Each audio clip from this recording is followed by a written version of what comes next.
What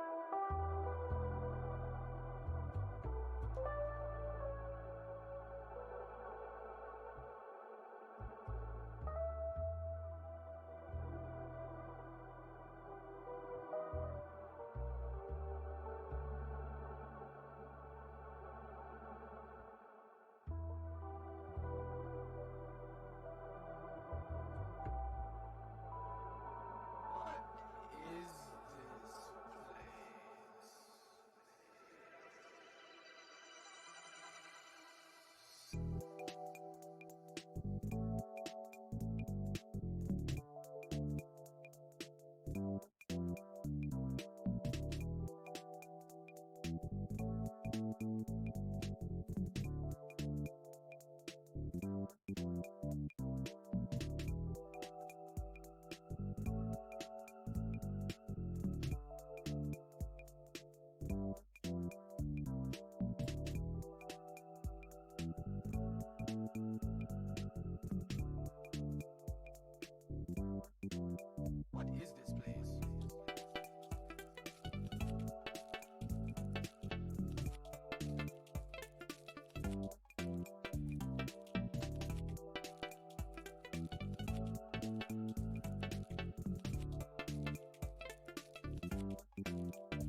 Hello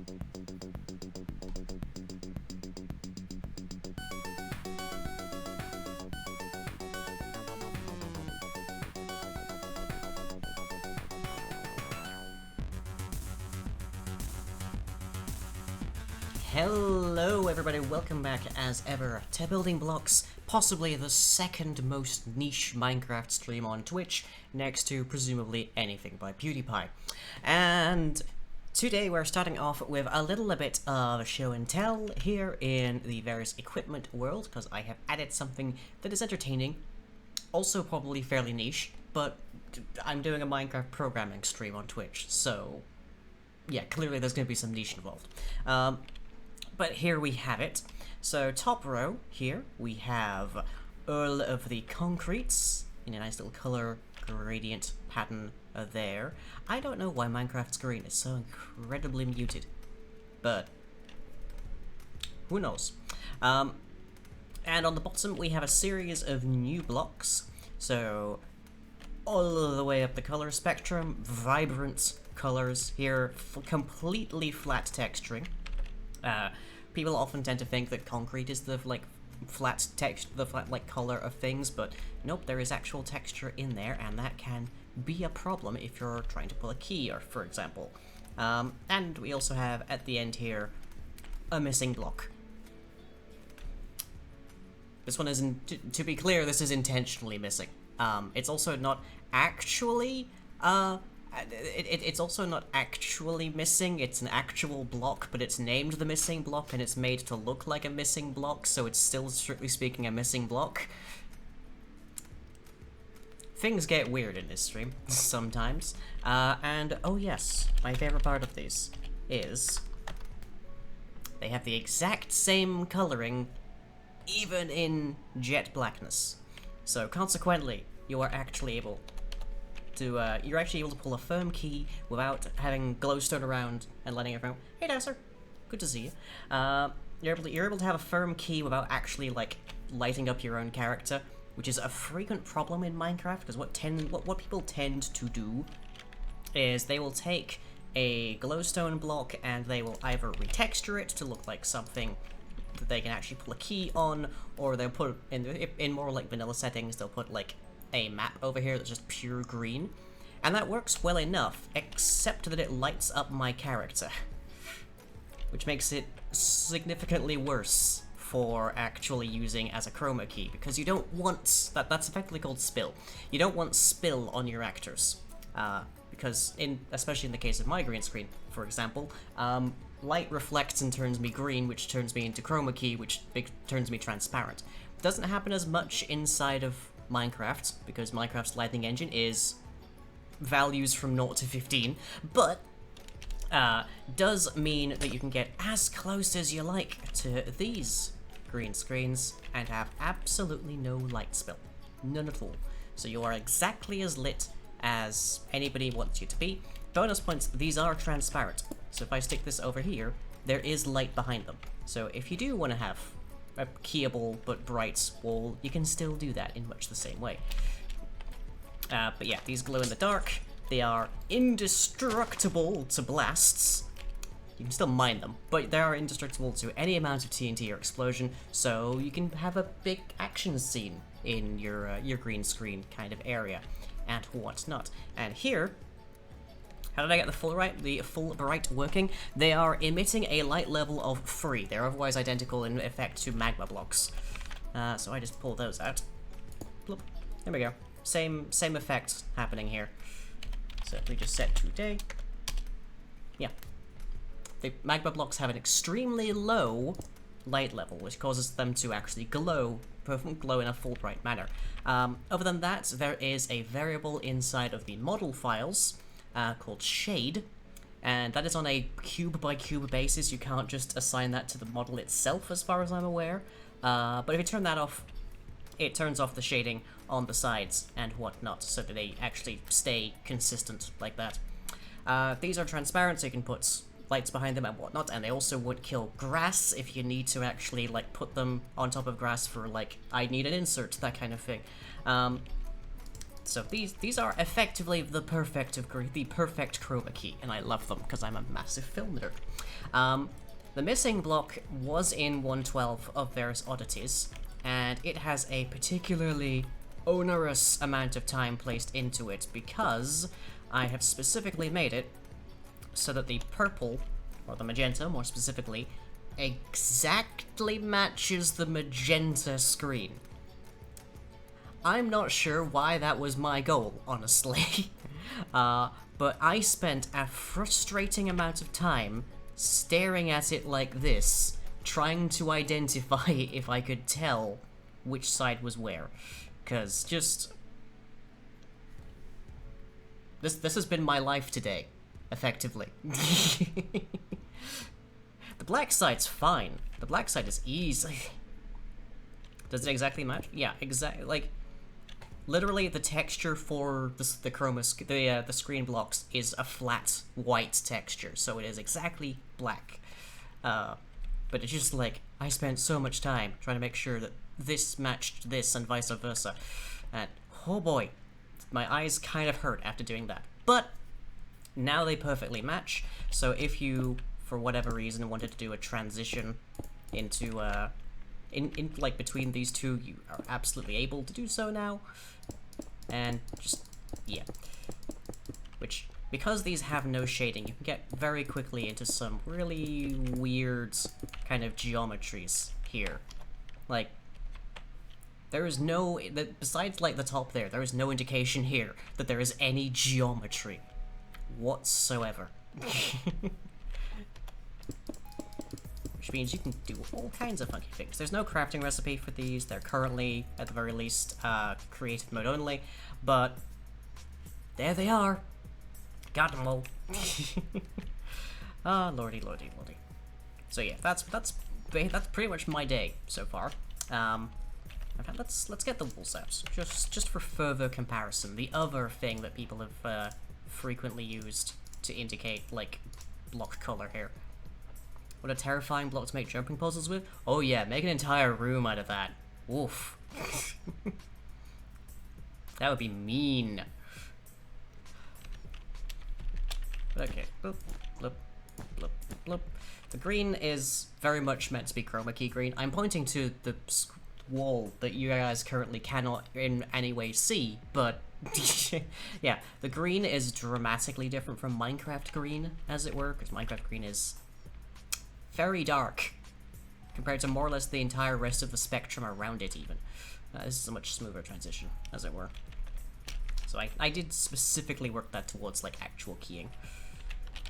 Okay, brown, red, orange, yellow, lime, green, cyan, light blue, and blue.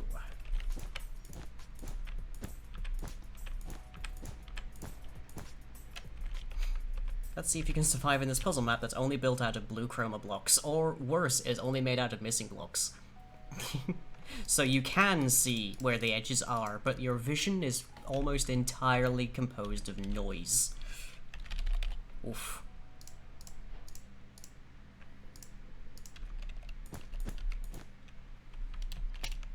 Also, somebody had, like, the idea of a complete the monument map, but there's the 16th block is missing. Like, the mere concept of having a missing block is comedy itself, really. But yeah.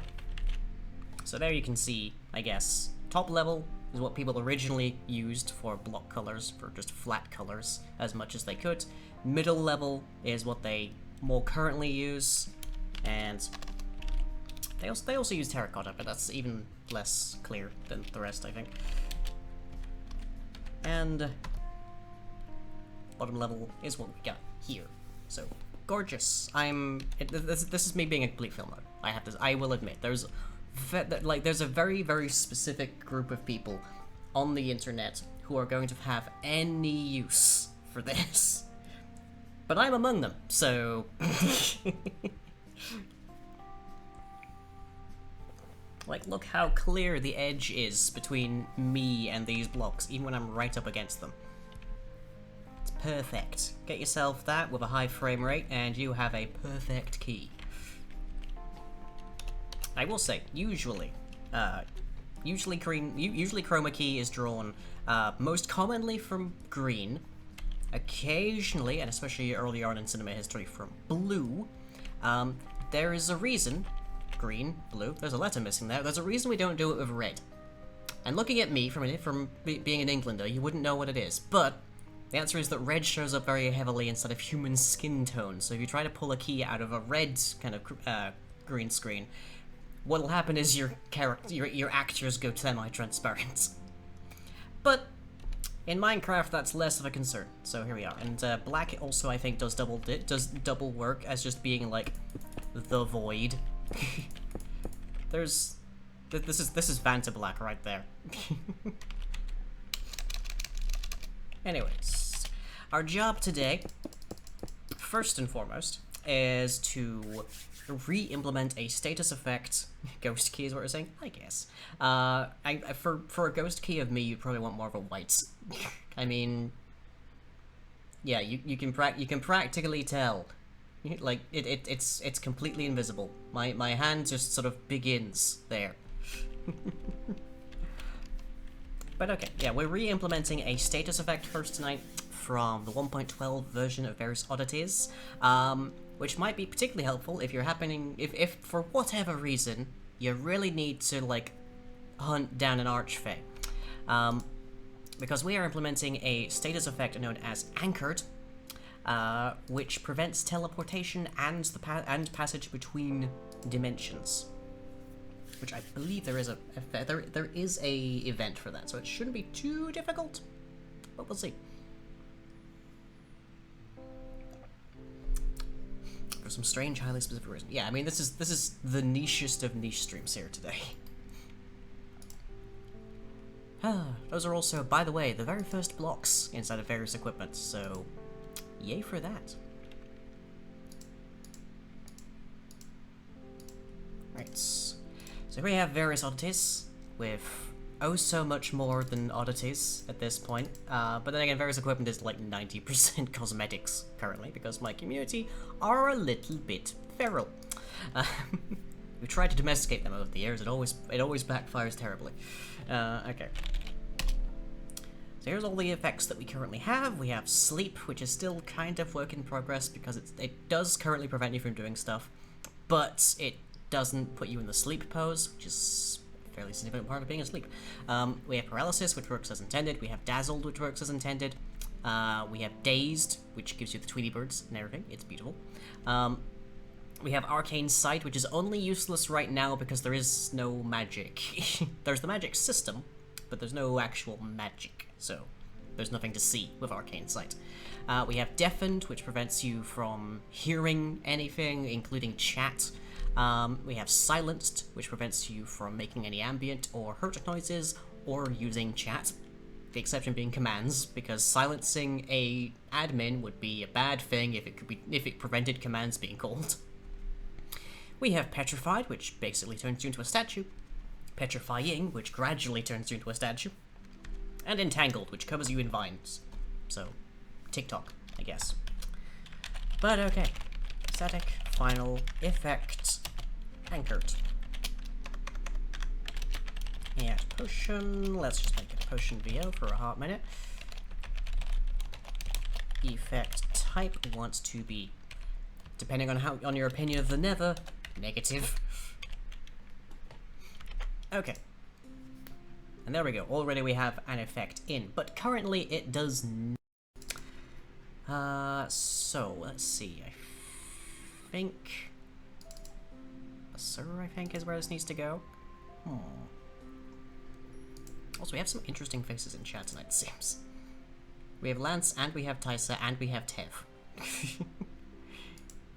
I don't know that I've ever seen you three in the same place before.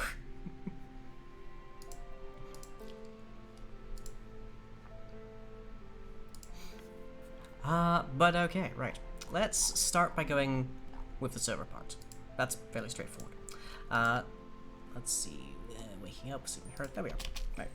Oh yeah, if you're asleep, if you're like actually like if you're silenced or deafened, then injuries don't wake people up, which is very entertaining. So it's like if you can find a way to add the silenced status effect to like just add that somehow to a character, like a creature inside a dungeon, for instance, you can kill them with absolutely no impunity. Like, they will not wake up anybody, which means nobody else will come and like deal with you, that kind of thing. Oh, and now there's also Dave. Hello, everybody. We have a very busy night in chat tonight, it seems. Okay, Static Void on, Anchored Teleports. Okay, is there a living teleport event anymore? There used to be a teleport event. Entity teleports? Entity travel to dimension? Well, there's definitely a creature we can check, which will definitely trigger this. This is the same event that, for instance, Britannia has a activated flower, which will damage Endermen when they're teleporting around it. That is the exact same event we're looking for here. But I don't know for certain if it actually exists anymore. Ender teleport. There we are. That's the one we're looking for.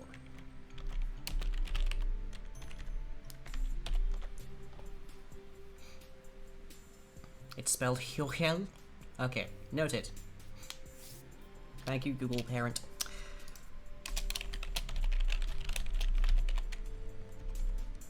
Okay, so there's gonna be either an entity or a living entity. I think this is, yeah, living entity.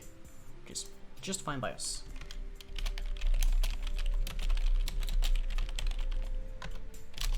If entity is potion active, VO potions.anchored, event set cancelled. Do we want to be mean and say that when it does that, it can still damage you? Because this does also apply to ender pearls, and now that this is getting built into, it will also apply to the teleport to position and the teleport home effect, or otherwise known as Dimension Door and Hearthstone.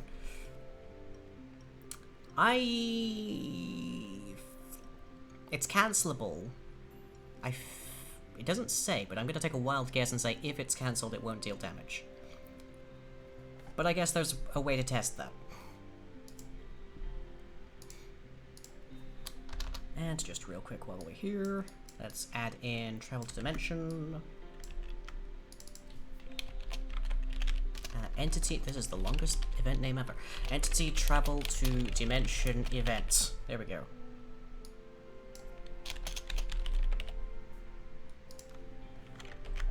But that is actually not a living entity. That is an entity event.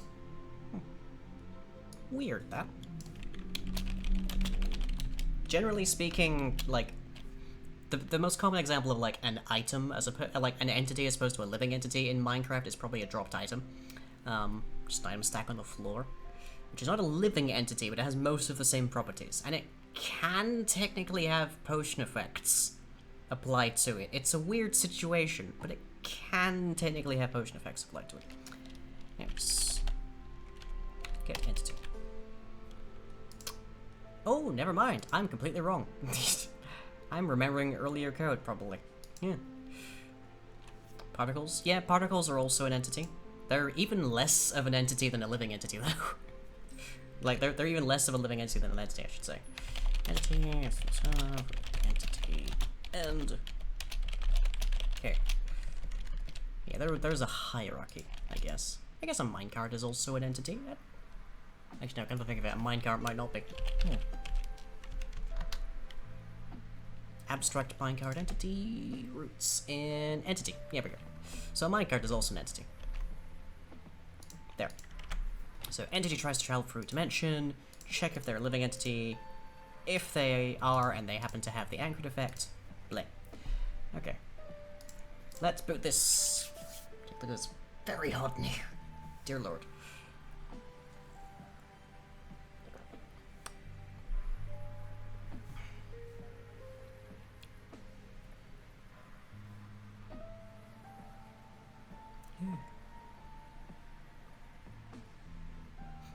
Oh yeah, I had to size up recently, and I'm fairly certain that this bra is very much inside of Twitch terms of service, but it is a look, I gotta say.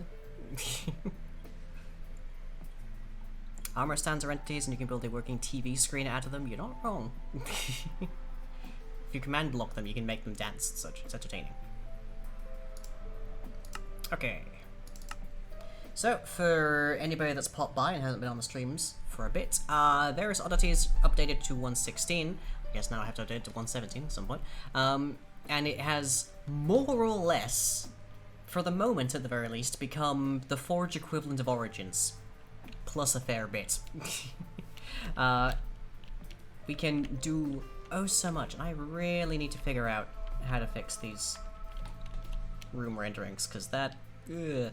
Anyone who's better at graphics code than me, which is a very, very low bar, let me know.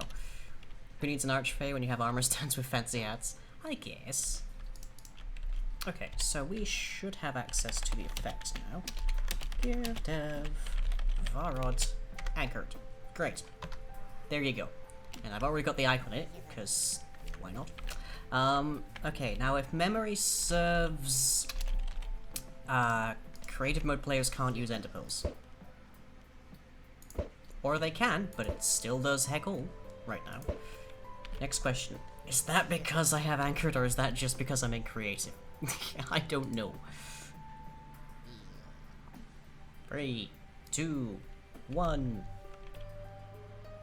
Okay. Good. Okay.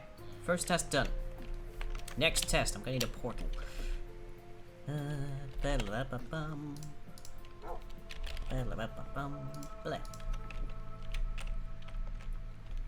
always love how test worlds, especially in like creative mode and testing and whatnot, always become just these utterly weird assortments of all manner of things. Like, I've got a crowd of foxes over here for some reason. I've got a dog with its own, like, a little weird doggo with its own with, like, DDR dance pad here. Just, like, I've got just a lineup of statues over here, essentially. It's just, like, I love the weird sort of, like, test world aesthetic. Okay. So if I have the anchored effect, standing in this should do nothing.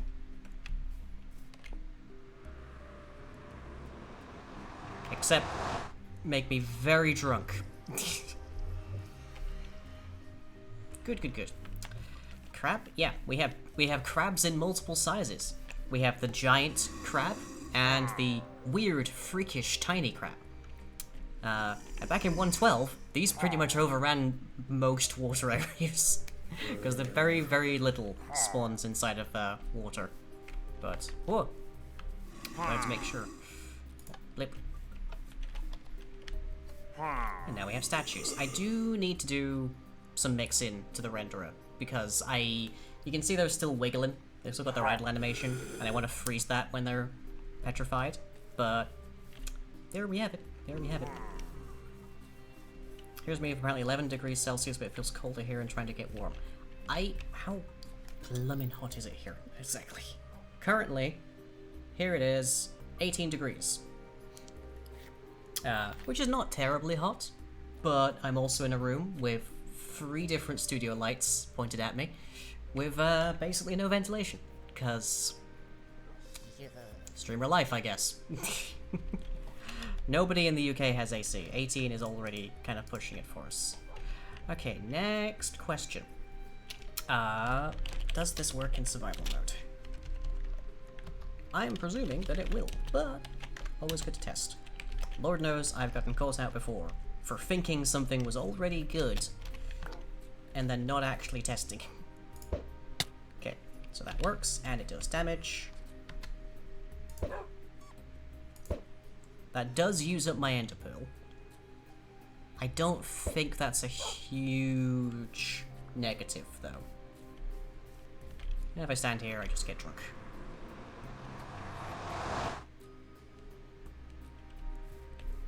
Yeah. Okay.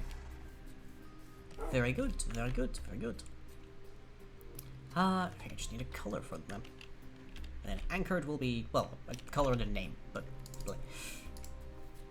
It's evening until... Yeah, it's 18 degrees with the sun going down. It's not great. Okay, so ability teleport to home and ability teleport to position.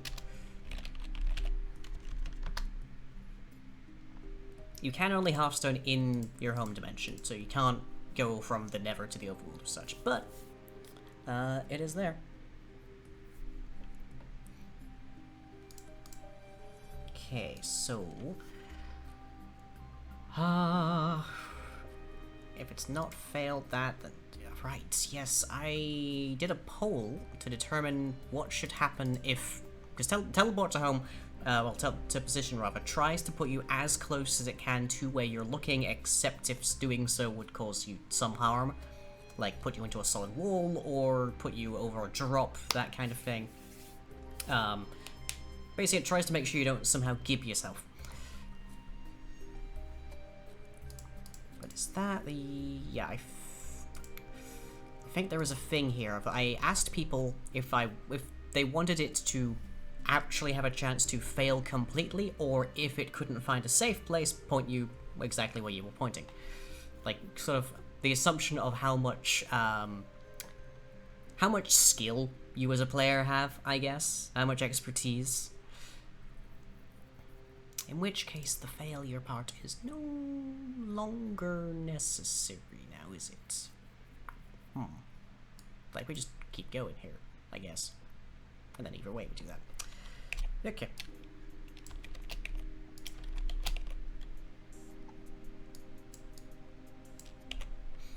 Yeah, I think the prevailing view, at least on my Discord, was if it can't find a safe place to put you where you wanted to go in the first place. Because it might not know. For instance, this doesn't count. This doesn't take into account, are you incorporeal? In which case, you might find that you can collide with things, but you won't teleport into them. That sort of thing. Anyways, what is the code in the Enderman here? Run that, post it, return if it comes back, which is when it's cancelled.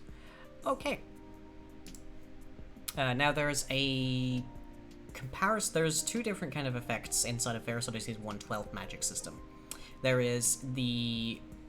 oh boy, I'm gonna have to try and remember this. One of them is Dimensional Anchor, which I think is the one that puts the anchored effect on things. And there is a second one, which is Dimensional something or other. Which basically prevents people from teleporting into it. Into a specific granted area, which included, back in 112, portals. So if you tried to use a nether portal to go into an area that wasn't that dimensional lock kind of space, then it would just fail.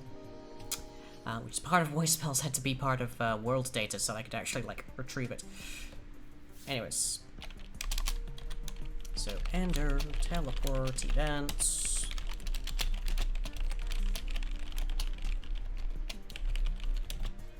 And we are going to destination get X, destination.get Y, destination.get Z.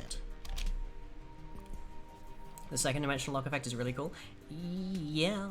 Was very interesting, because if you theoretically had the capacity to turn it on and off, essentially, you could just lock down a base.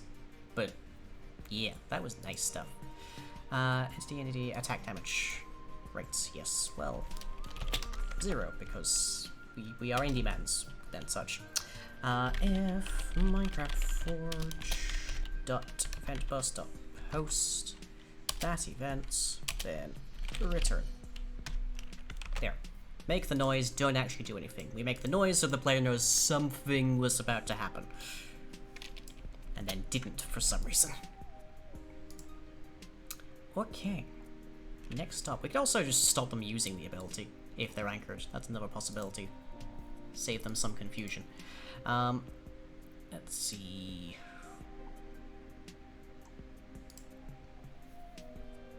We need to go exactly... okay, well, we need to do this before everything. But if they're sleeping, wake them up. If they're riding something, stop riding. Either we need to get off the horse because they need to teleport.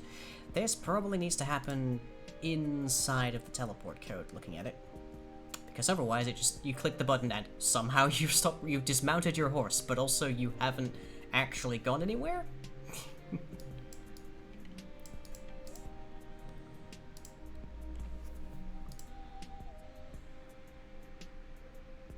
Yeah, we need to do a little bit of tinkering here, I think. Set position. Teleports. I have this code to check if you go to the destination, but I don't actually do anything with that, do I? Button of leave horse. Yeah. I will note that this will still put the ability on cooldown. So if you use it and it fails, you're still going to end up going nowhere.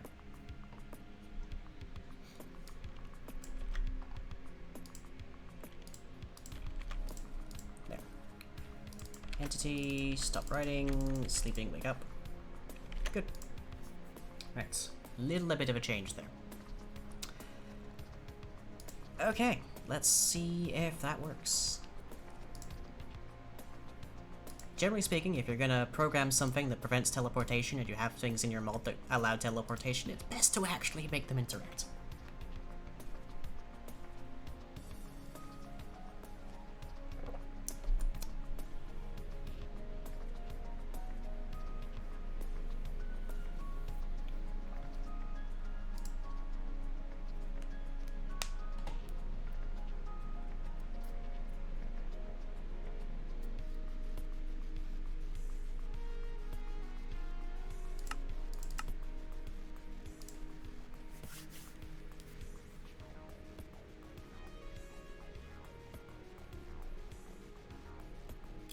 What abilities I have on this mod. Answer is currently none. Okay. Oh yeah, this is to explain why I have a dog and a DDR pad here.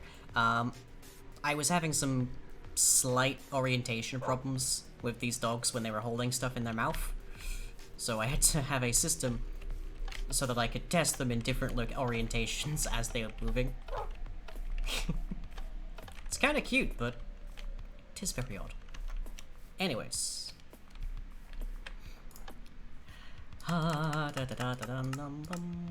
I'm in survival mode, so there's a bunch of things here I can't actually choose. Bloop. There we are. That's the one I'm looking for. Oh, you love to see it. Okay. So, as per normal, teleport. Very good. Effects, give div, anchored, push the OP button, I guess.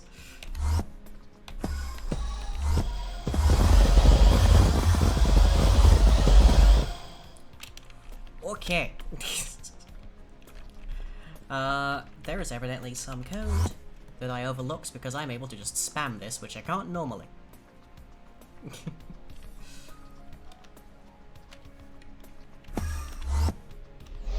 It should be putting it onto cooldown. But okay, that's close.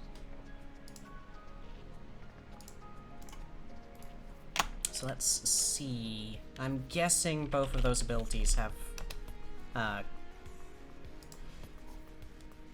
actual cooldowns. Yep, there we are.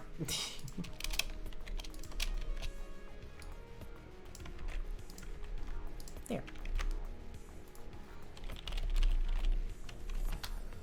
Sounds desperate. It certainly does, doesn't it?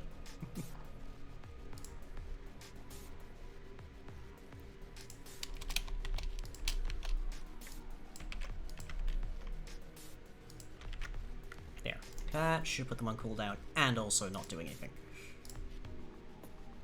And while I'm here real quick, let's add the lang for that. Oh lordy, so much lang. There we go.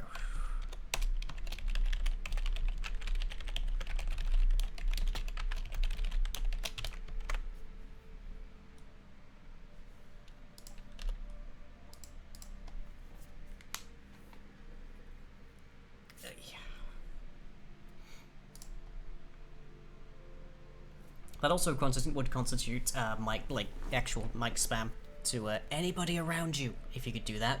So it's like, okay, you've applied the anchored status effect to me, so I can't do anything. So I'm just gonna take my headphones off and hold my like activate favorite ability button for the next 30 seconds plus.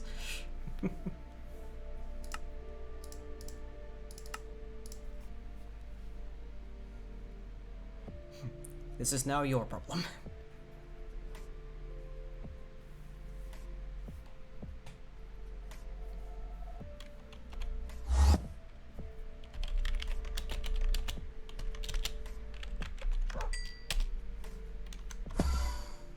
Yep. That has placed us. That has put it onto cooldown now. Good, good, good. There's an argument to be made that maybe it shouldn't even go into cooldown if you're in creative mode, but not a huge concern. So yeah, the ability gets used, but you still don't actually teleport. Good. That is exactly the behavior we're looking for. Now, the only thing I think we need is actual colors. Because currently it's just white, which... white means a lot of things, but not the one that we're actually after.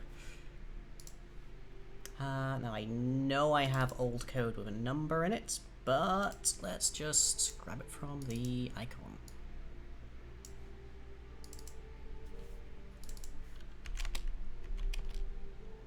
Ender pearl color. Ender pearls are, well, like, the teleport effect of an ender pearl is still purplish, well, kind of magenta, but the anchor effect is actually more of a blue, like an anchor. God, if you want an idea of how long I spent tweaking the tone of magenta. Oy. Okay, that looks like a nice representative blue.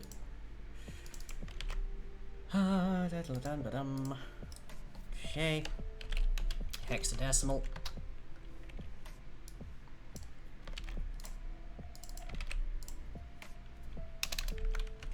There.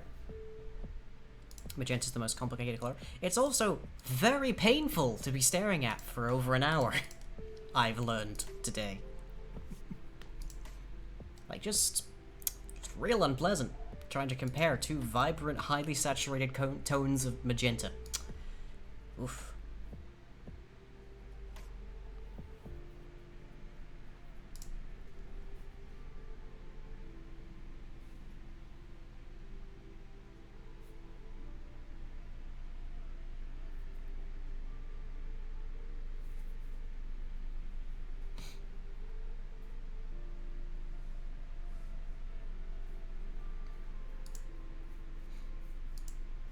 Operating at both outer ends of the response curves of your retina. Lovely. Is magenta even a color that shows up much in, like, nature? Like, blue and green, our eyes are very good at. But magenta? I don't think so. Yep, there we go, we got blues. Nice. Huh. Okay. Is there any other feature of this that I need to think of? I don't think so. I don't think so. Something was just in my head and I cannot for the life remember what it was. Just like, it was in my head for a hot second. I have no clue what now. Blue and red don't really coexist in black body radiation, given how rare blue actually is in nature. True enough. I mean, we have plenty of water on the planet. Sky is blue. They're good colors to know.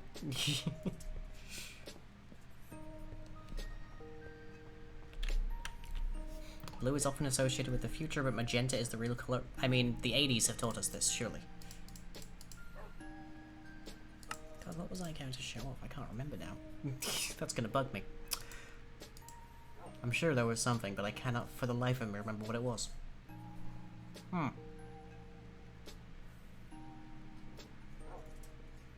Also, at some point, I need to actually have moss bottles show. Like, I actually have to have blocks of moss show up in nature, because right now they don't. They're creative only. Marimo are creative mode only.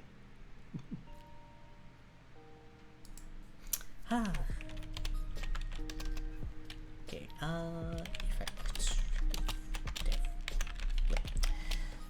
Oh boy. Plenty of effects. Right, I remember. Right, now I remember now. Okay. So we have a status effect, which basically makes you paralyzed, but you can still look around, you can do some stuff, you just can't really interact for the most part. It's very similar. Shut those guys up for a second. Very similar, if anyone's played Mahou Sukai, to the Eyes of Binding effect, except it doesn't put a big image in the middle of your screen. It also actually like allows you to like do stuff, kind of stuff. But we have an effect in Ferris Wheel called Dazed, and it adds Tweety Birds, and I love it so much. This required a whole back end for potions with specific like special visuals. Just I love it.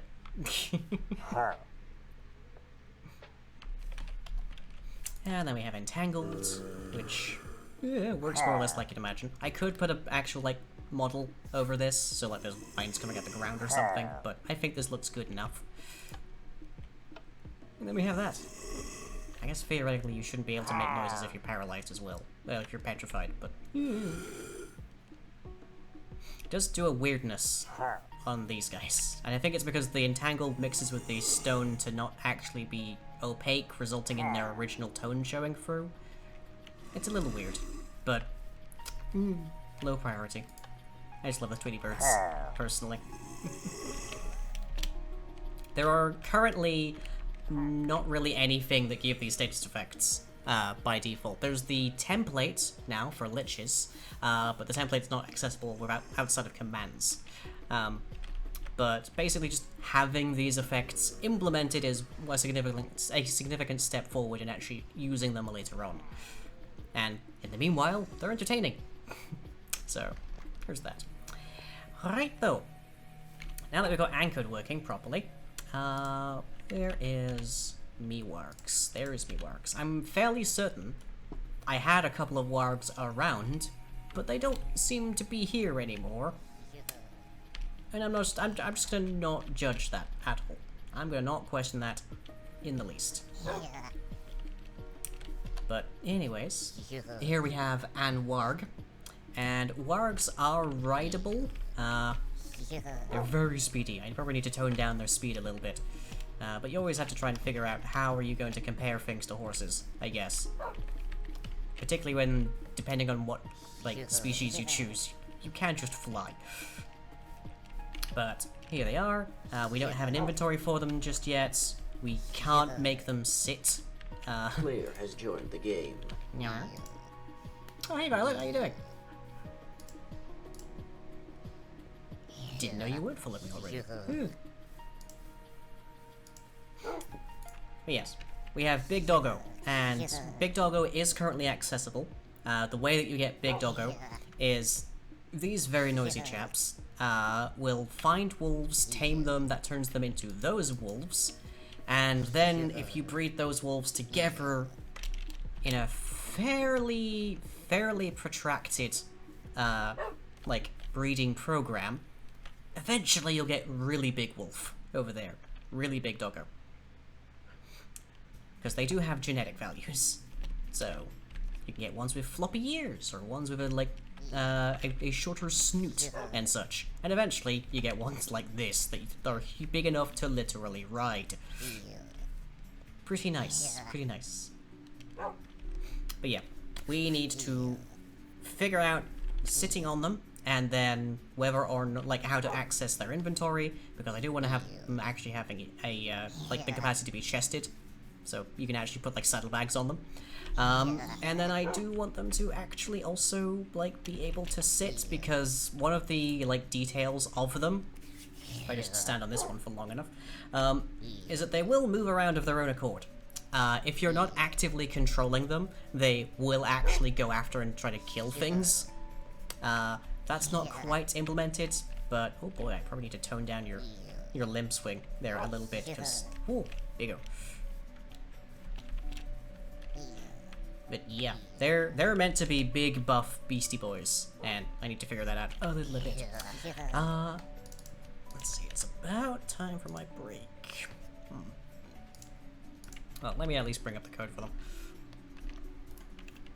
So let's see, Entity Warg, because my code is still titled accordingly, as opposed to whatever the heck Microsoft and/or Mojang are doing these days.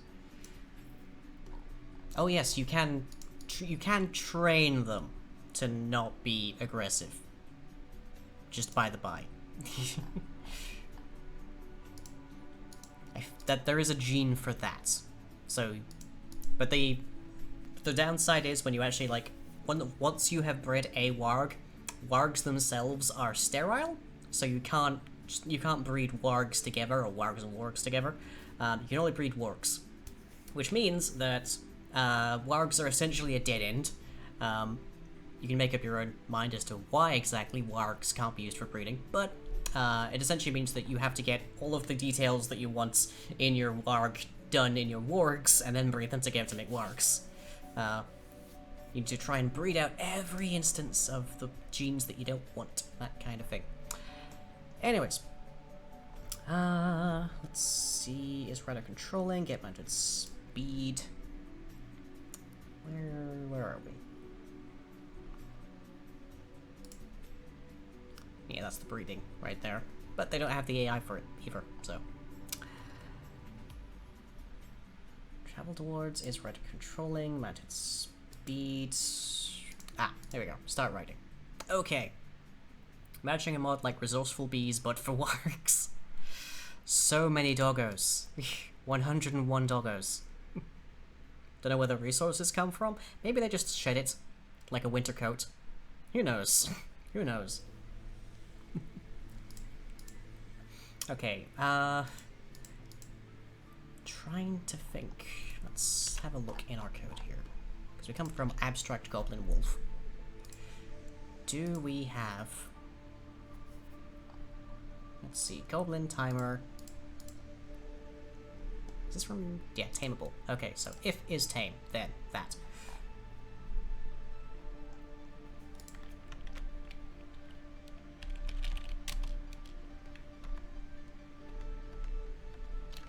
I've completely lost where I was there. Ugh. There.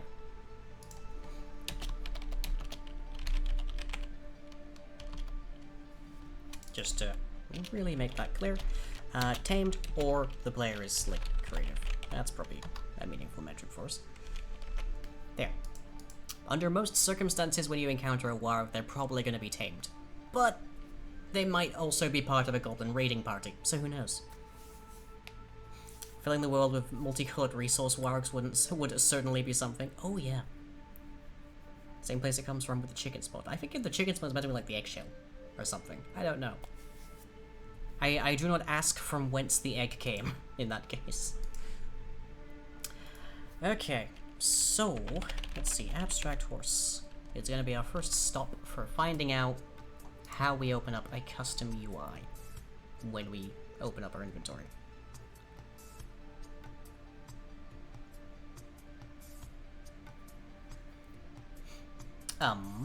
There's a function in here called eating horse.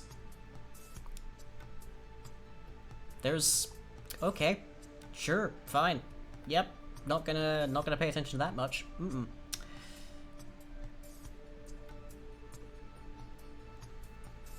Let's see, drop inventory, living tick. There's gotta be something in here. Actually, is abstract... Is this literally actually just an inventory still, by itself?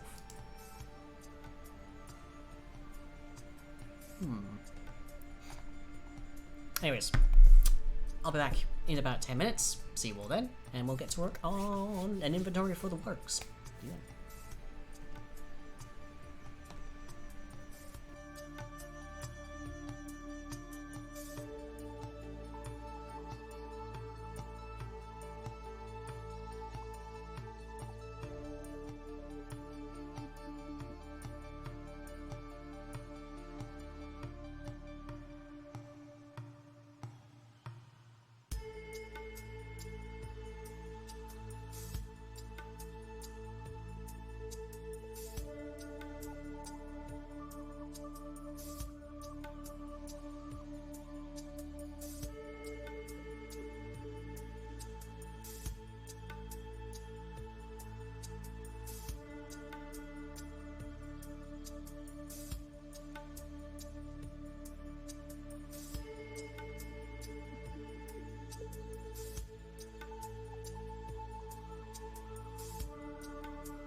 Welcome back, everybody, to this increasingly intensifying sweatbox that I'm just so stuck in.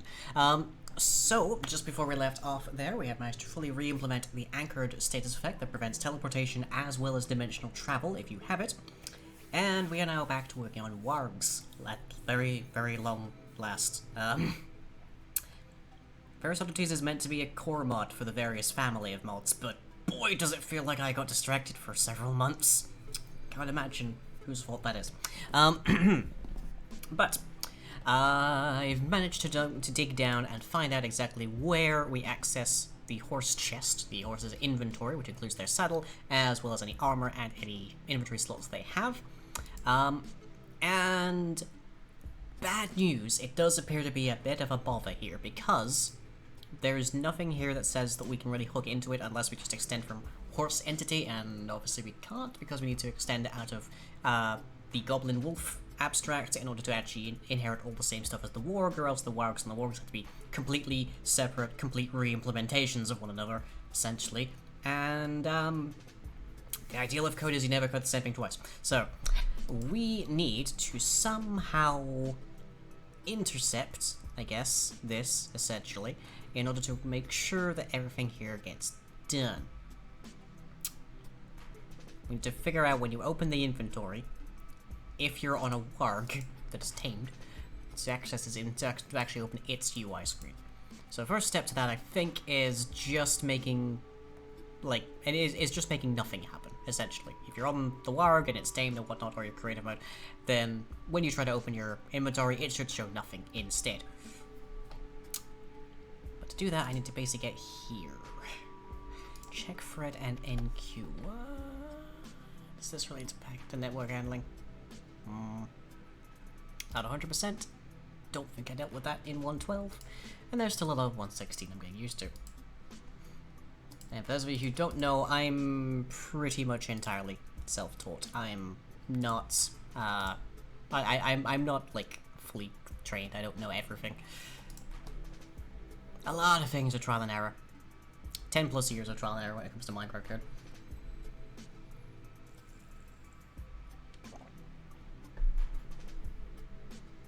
Okay, how did I do this in various oddities? That's the question. Or in 1.12, anyways.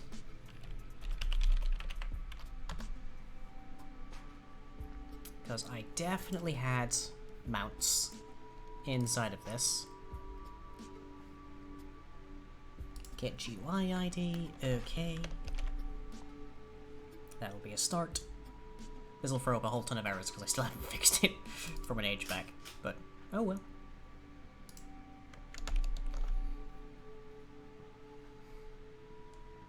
Oh right, yeah, Mimic 7 ID as well.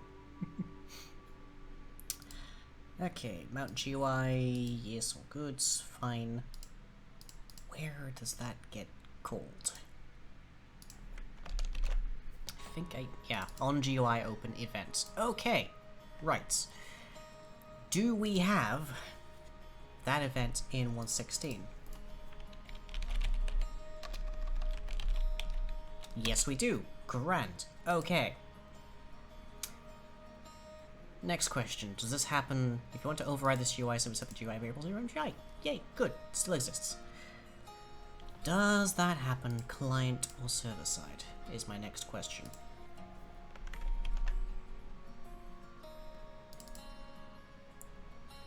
Client side. Okay. So we want the as client for that.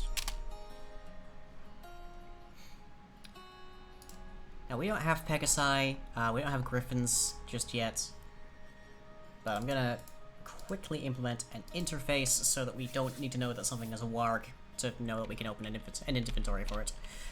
So I mount inventory, I guess? Wait, that is the wrong line, I think. Nope, we're good, okay. I inventory.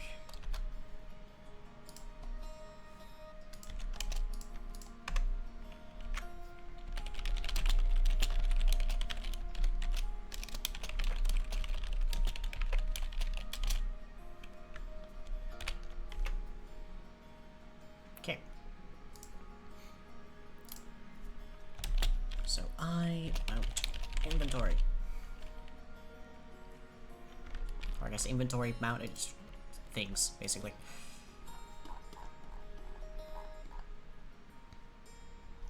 Oh, so much in here.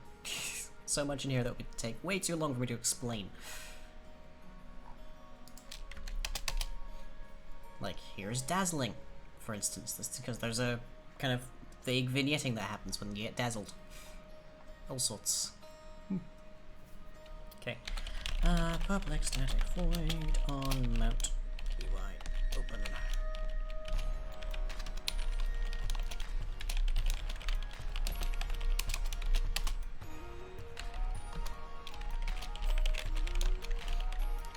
I feel like I've pulled out every trick in the book in this particular mod at this point, because I've got mixin, I've got event handlers, I've got so many overrides and base classes and packets and everything. Just registries going, everything. But the end result is that if you're classified as an undead, for instance, in various oddities, everything thinks you're an undead. Including Eidolon, where it tries to kill you. Okay. There's gonna be a... Is there a player in here? Nope, there is not. Okay, right.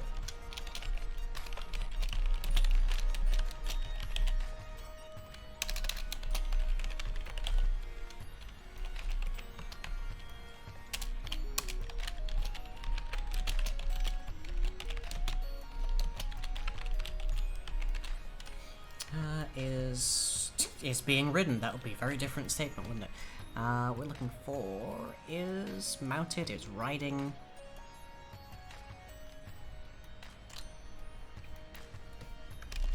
There's gotta be a riding in here, surely. Get riding entity? Is that the thing that's it's riding or not?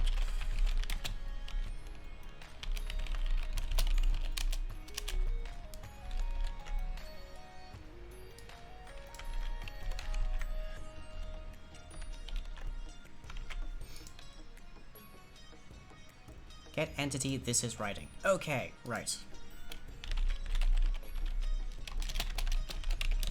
I'm sure there's a boolean for it. I'm sure we've seen that boolean tonight, in fact, but heck if I remember what it is.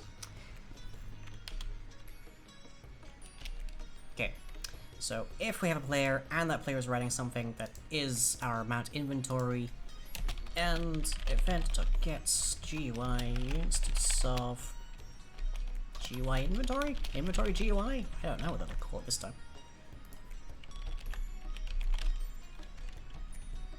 Inventory screen. There we go.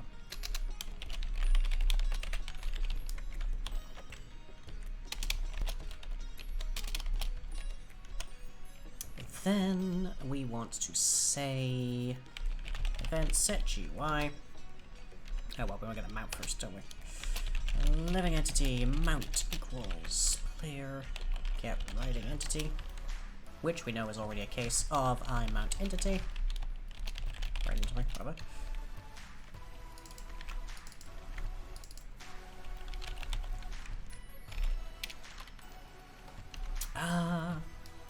Yeah, I think we need to change our brain around this a little bit.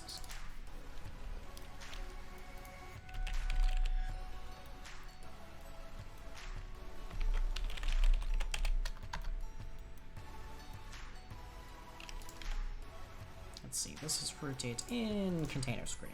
There we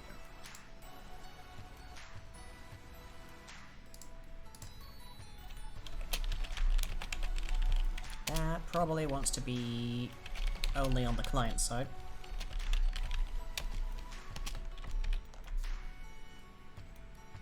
Ah, yeah. That's only in distribution, because they changed that as well.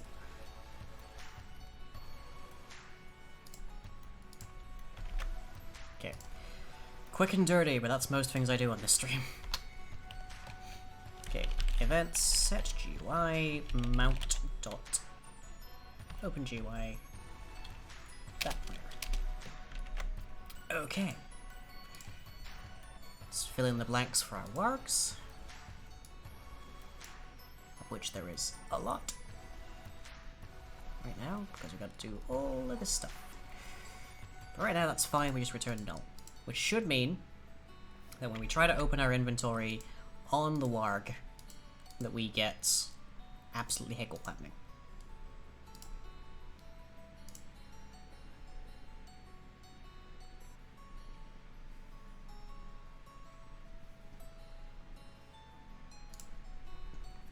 Also, hey Violet, welcome to the Discord. Because I just saw that happened.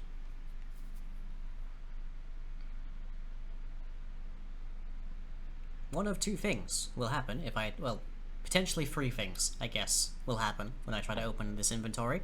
The first is the intended thing, in which case nothing happens. The second is the default thing, or null hypothesis, which is the inventory opens. And the third thing is the whole game crashes in some bizarre, strange way. We don't usually root for the third of those options, but they happen, whether we like it or not. Because Minecraft is spaghetti code, up the wazoo. And again, I'm hardly want to talk. Okay, can I just silence you two for a bit here?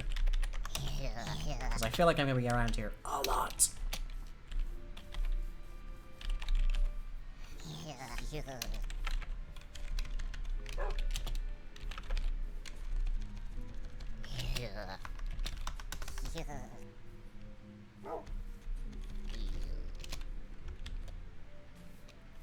Integer must not be more than 2. Why are we 6 up now? Oh, right. 10,000 seconds. 1. I need to go tell somebody a thing then, because that means like somebody asked me for effects earlier, and I evidently mistyped it. There we go.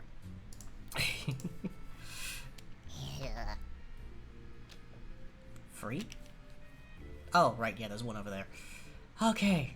Silence goblins. Although I evidently have a typo. Silence seed. Okay. Here we go. Good news! Nothing happened. Right.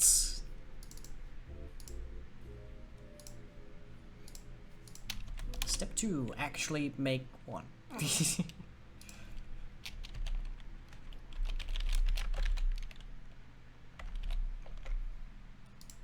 No, is that what it's... That's what extends container. Ah, right. I see. We need a horse chest for our horse dogs.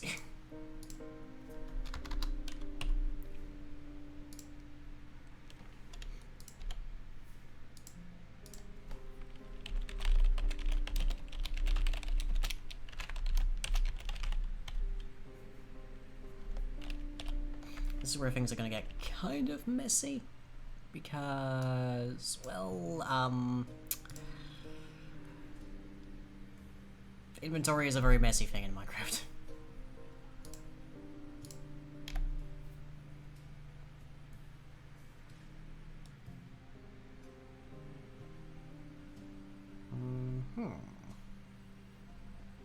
Item handler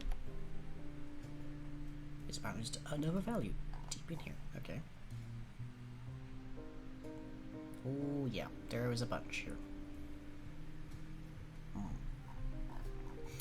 This has changed a bit since 1.12. Oh joy. Also, can we talk about how hecking many lines there are in not even the actual horse entity? This is the abstract that it extends from. Only 2 things use this abstract. That's horses and donkeys. And it is over 1,100 lines long. Oh boy, this is why only horses and donkeys do half the things that horses and donkeys do. Oh. Anyways.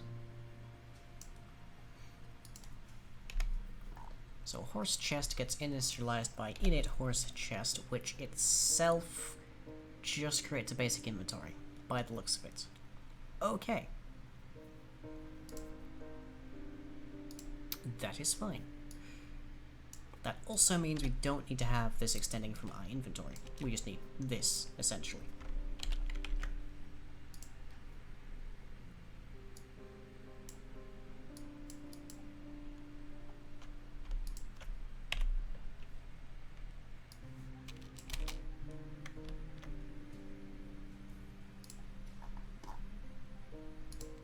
So let's see, it needs to be parameterized as something that extends container. Does the horse's inventory then?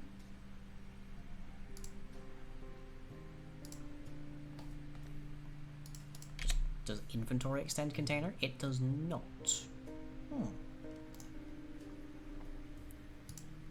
But the horse screen for... Wait, no, I've gone slightly off kilter here. The horses, I don't think, do, but... Let's have a look at there. Open horse inventory... Right, client parent. Doesn't exist, apparently. Ah, abstract will be handled there. Or not. Okay, apparently it doesn't exist there. Server. There we go. Okay. Horse inventory container. Okay. Right. Horse window packet. Ah yes, the well-known horse window.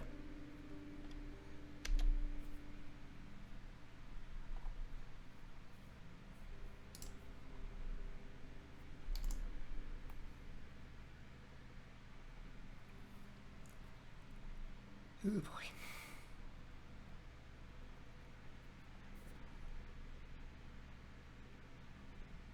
I'm just trying to think here.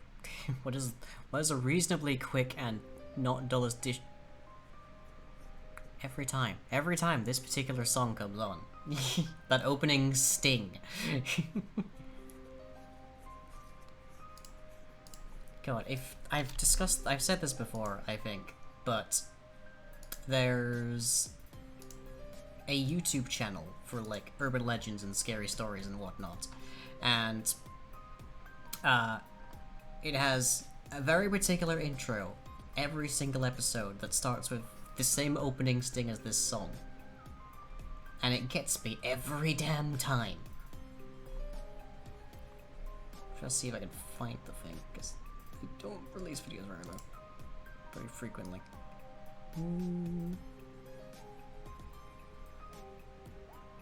Bedtime stories. There they are.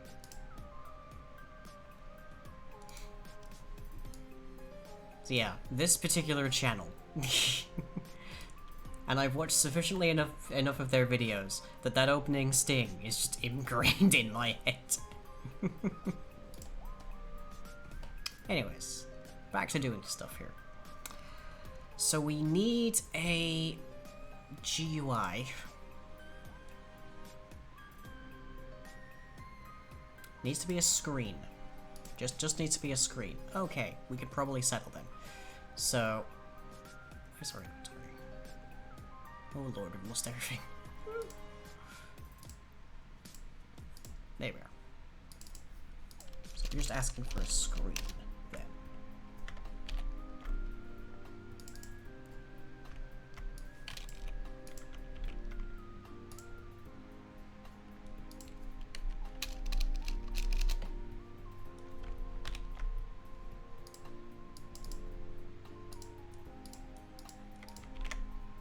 Okay. I can put this in. Really in.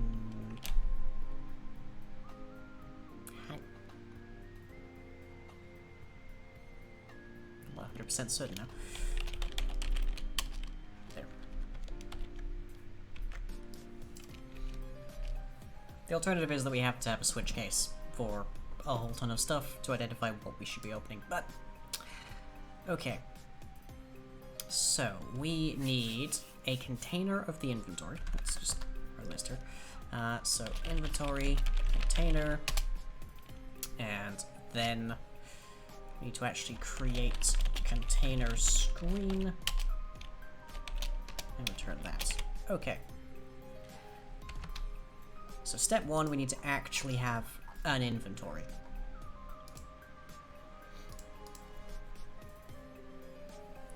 Namely, there.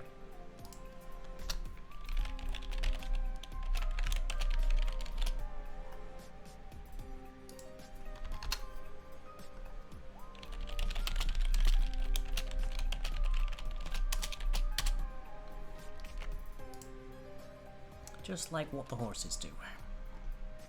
Essentially.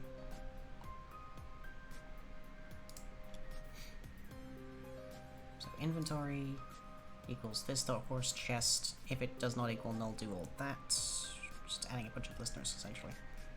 Okay, let me bring this off the side here.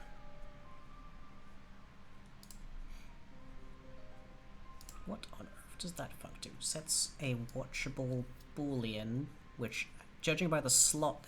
Sorry, you guys can't see this at all. Wait. Sets a watchable boolean inside of the horse data and would look to be checking if there's just an item. So that this, I presume, is updating whether or not there's a saddle. That's what that'll be doing.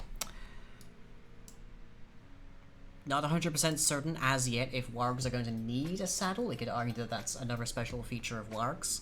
That their fur is just thick enough that you just, like, clamber on and hold on for dear life with it or something. But, yeah.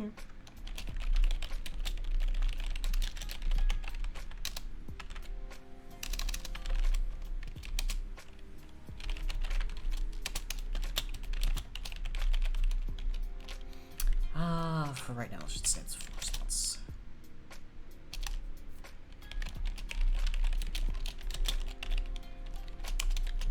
We do want to make sure that we actually have, like, a chest, though. There is that.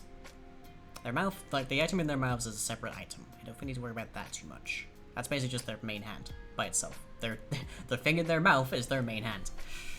Because what's the point of having a giant doggo if you can't put a sword in its mouth? Everyone loves, like, wolves with swords. I don't know why, but it's a thing.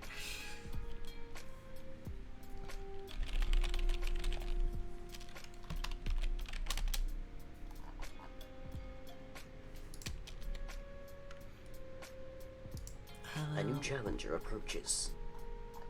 Hello. I probably need to update that at some point. Like, I don't think that particular soundbite, actually I don't think any of the soundbites for that matter, have been changed in years.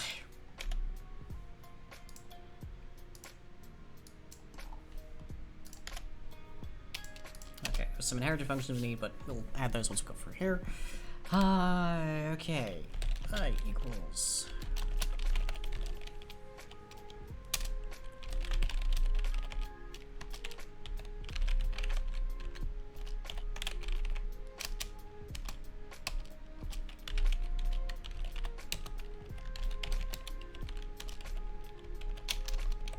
Helps if I can type on the home row.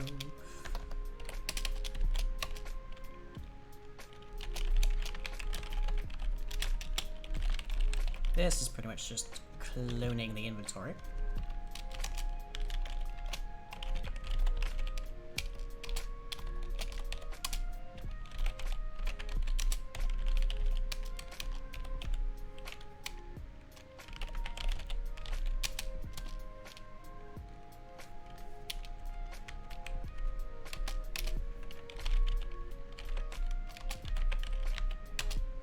Yeah, if we don't need to care about whether or not a warg has a about whether or not they have an actual saddle on them, then we don't need to be a listener because we're not going to be changing visuals based on that. But once we add a chest to them, in which case they have their saddlebags, that's just an internal build. That's just an internal boolean. We don't have to worry about that ever changing. There's no indication that we should ever be able or reasonably desire to take them away. I mostly feel like anything big enough to ride on probably deserves to have saddlebags. That's just a feature. That's just a standard. Just okay. why not? It's big enough to ride you, it's big enough to carry some cargo. Though there's always the constant concern of in Minecraft already, in vanilla, pretty much nobody uses horses. Pretty much nobody uses llamas or donkeys.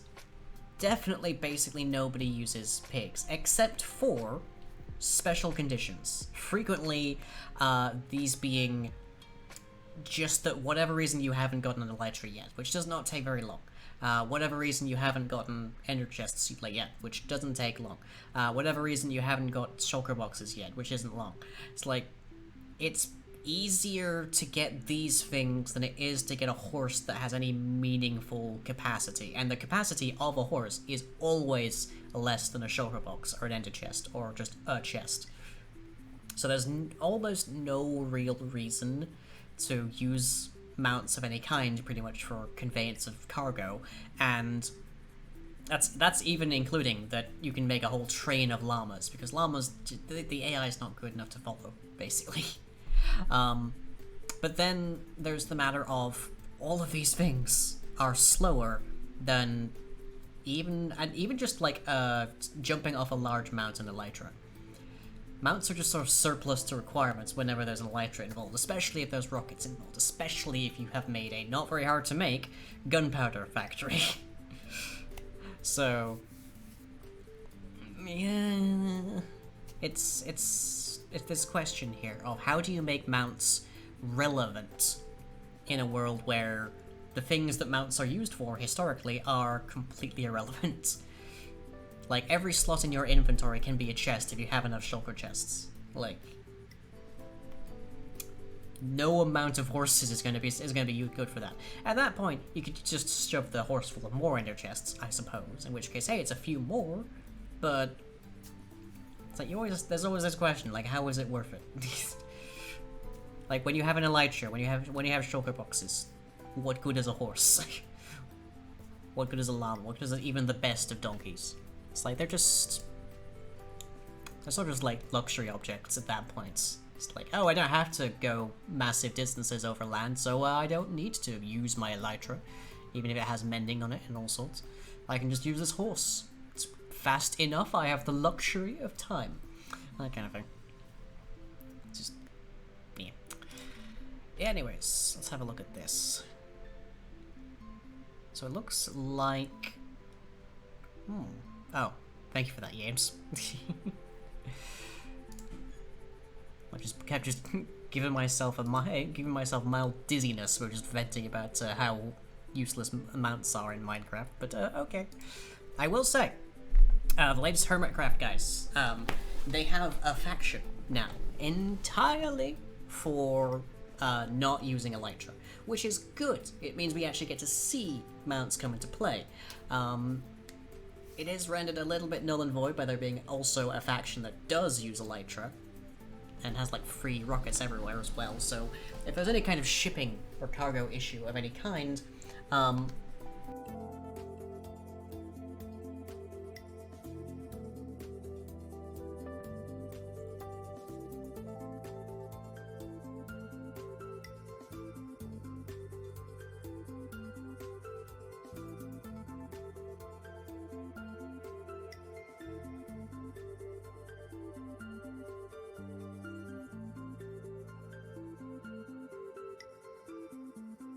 whoopsie.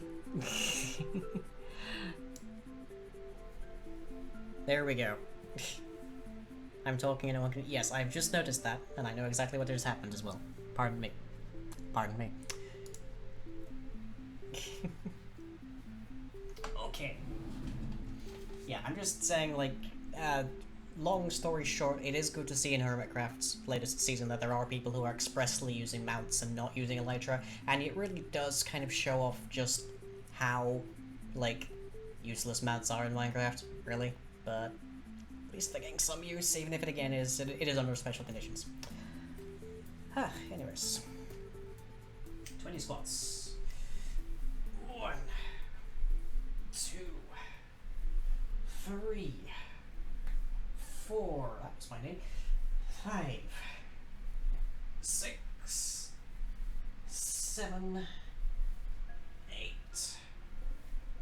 9, 10, 11, that was my other name, 12, 13, 14, 15, 16, 17, 18,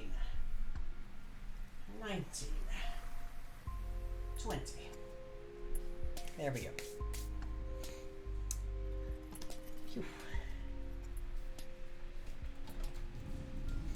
It occurs to me it might have been unwise to keep that going in a room that is hastily approaching 30 degrees. Which is in the vicinity of 100 Fahrenheit, for those wondering.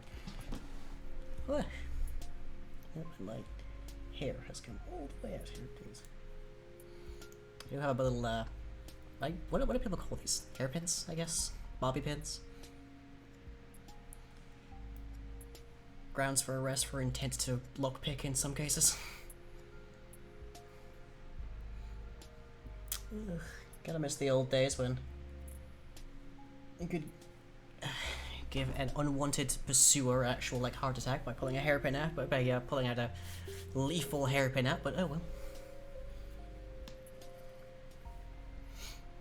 There we go.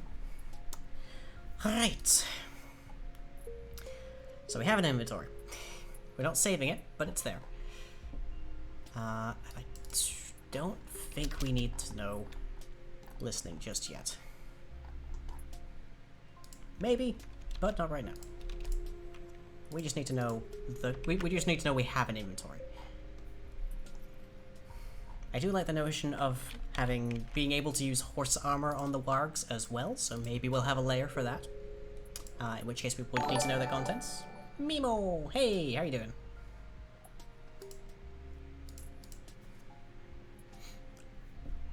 I am boiling because I just did 20 squats in 30C.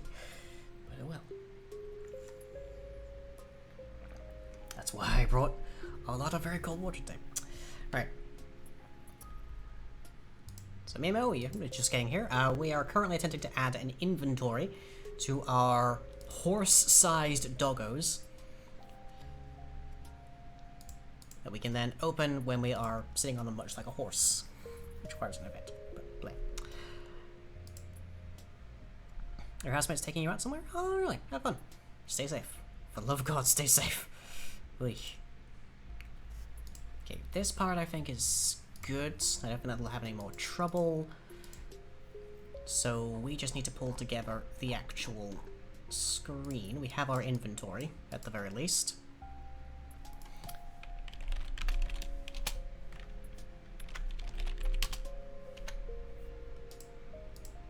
Okay, so horse inventory container.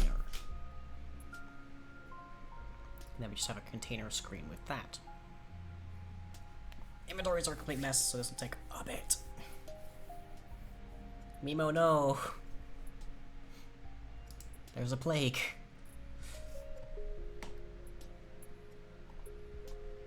God, I wonder if it's worth me just making some kind of base container class for mounts.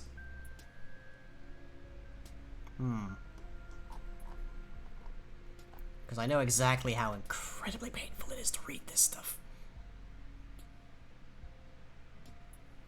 Like, I can infer that this is the saddle slot. I can infer that this is the armor slot. The rest of this... Safe, vaccinated, Johnson & Johnson. Vaccination is not immune. It's just substantially more likely to survive. It also does not prevent transmission.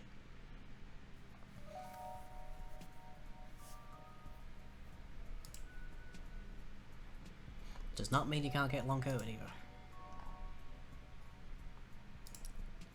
God, by the time my nephew was born a few months ago, by the time I get to see him for the first time, he's going to be graduating college at this rate. Just, I get plenty of photos, but just...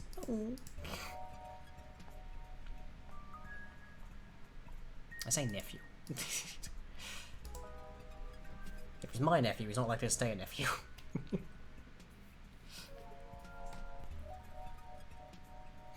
At some point, I'm sure there'll be some kind of coming out. But anyways, that's time for... The time will tell on that one. Okay, so we need to create a container. And then create a screen and return that. We have our inventory, at least.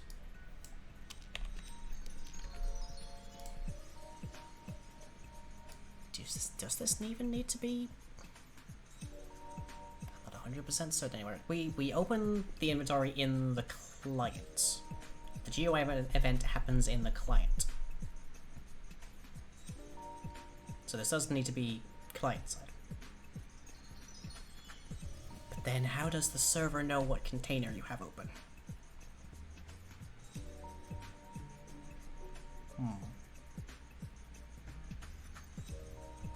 We could ping the server to say you're opening a mouse GUI, in which case your open container will change to that.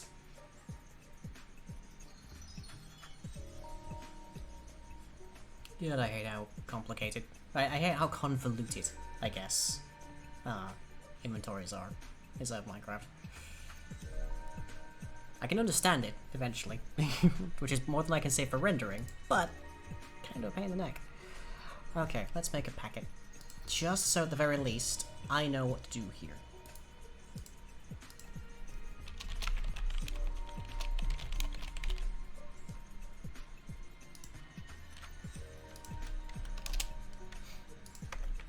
I feel like I haven't got terribly much done today, but oh well, that's what days are like sometimes.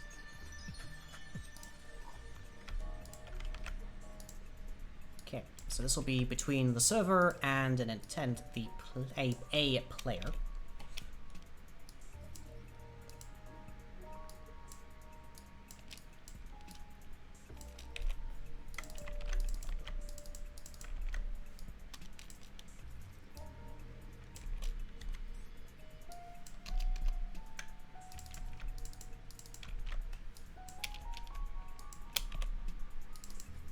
Player and the server should both know what exactly they're set on, so that shouldn't be too big of an issue for us.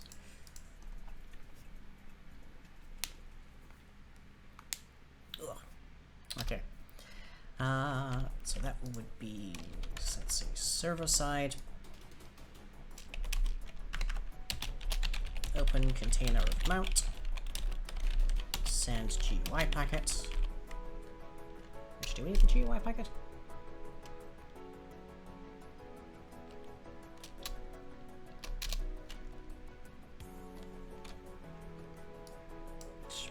Trying to think. On both sides, I think I want to set the container, but the container needs to be the same thing, and I'm pretty sure it's synchronized. Because then, otherwise, what's the point of the container?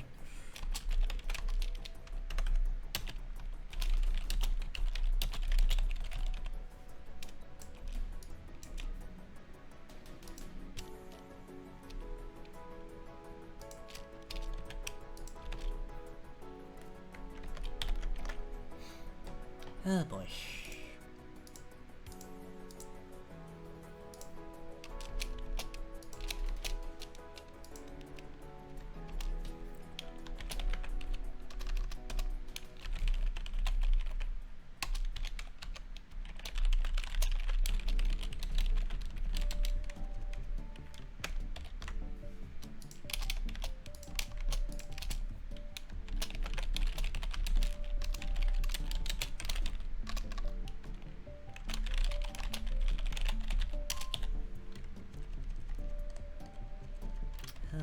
Should be get player here somewhere. Apparently not though.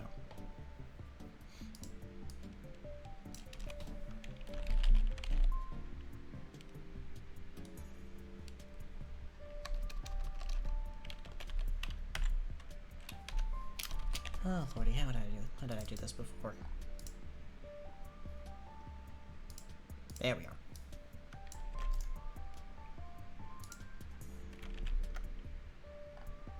There. Player.open container.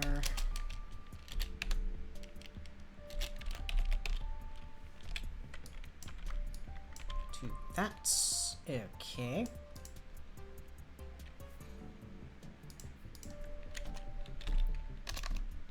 And then this would be the point where we actually do need a GUI, don't we? We need something to get a container, and something to get an actual GUI.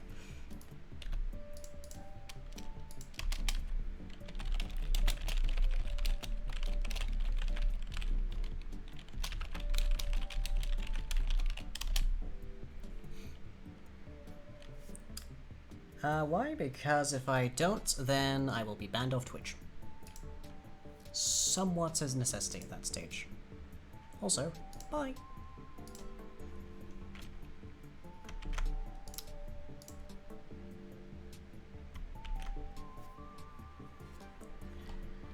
Okay, so let's... When we got that, we need to get the actual mount. In which case, let's see, living entity, mount equals player, get riding entity. If mount equals null, or mount is not an instance of mount inventory, then I'm just gonna set a packet to be handled up here so I don't worry about closing out early.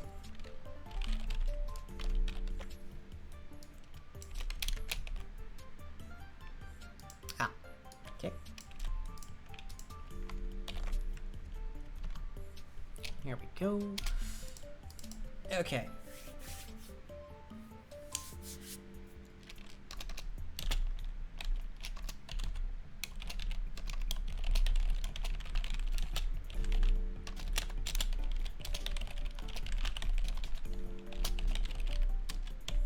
Things you have to put up with to a certain degree as somebody who is visible on the internet.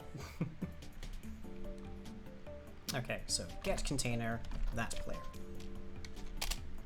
That is one portion of this done, at the very least. Next would be much the same, just changing up what we do with it once we got it.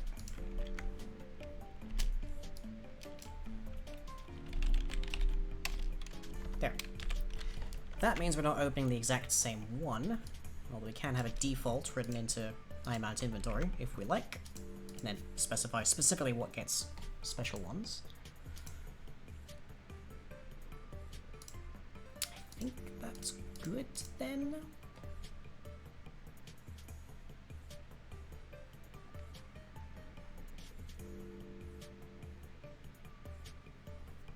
It's just the question of, do we need to ping this to both sides or not? Well, actually, there's also the question of putting it in here.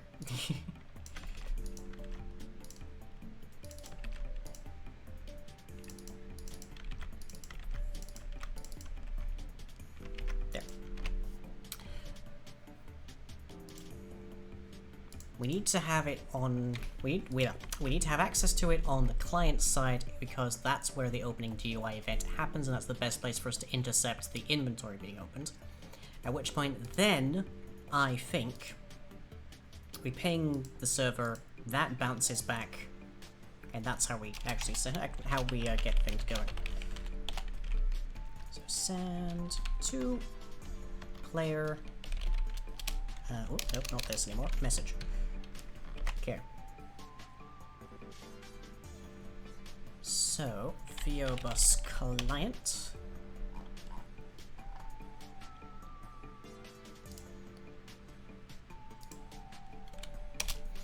And then packet handler send to server new packet mount GUI. Okay.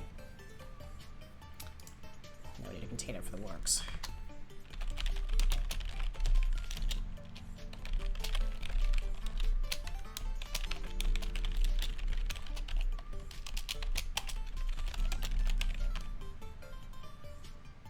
Okay, so this just needs the screen that it can get put together with the container, I think.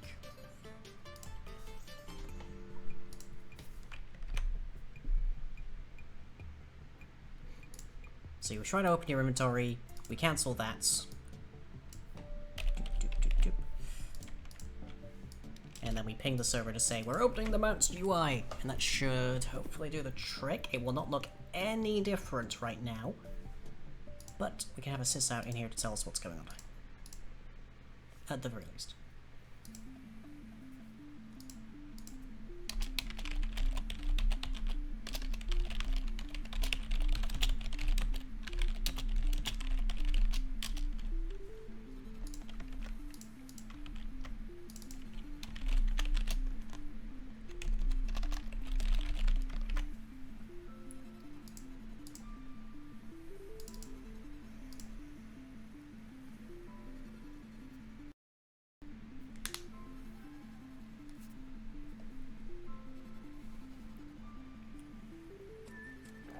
Yeah, fun trivia. I haven't actually been able to wear breast forms since, well, I think last August. So everything in here is completely me and is completely subject to Twitch terms of service.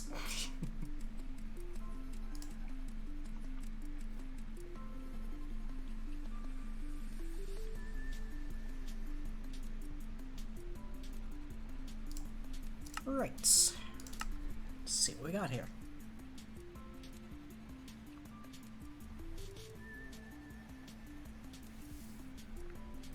So we sit on the Warg, we try to open our inventory. What we should see is 2 pings in here saying different things, like... And there's a problem. Okay. Opening mount container on server, opening mount GUI on clients. Problem. Ticking entity, updating the player. The written entity? Null pointer.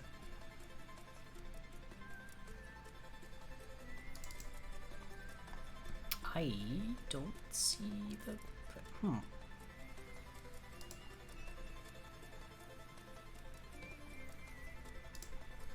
They got into the right section, at least. The fact that it got from the server to the client implies this part works just fine. So where was the null?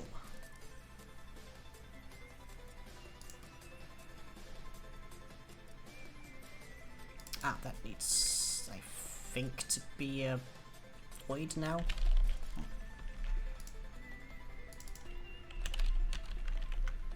Don't think that's the problem in this exact context, but a start.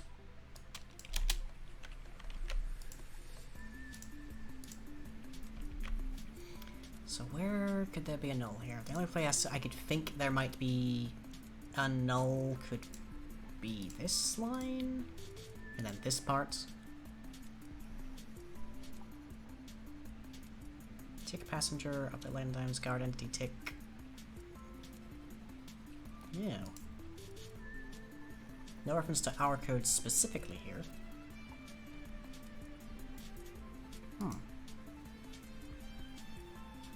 No reference to VO bus at all.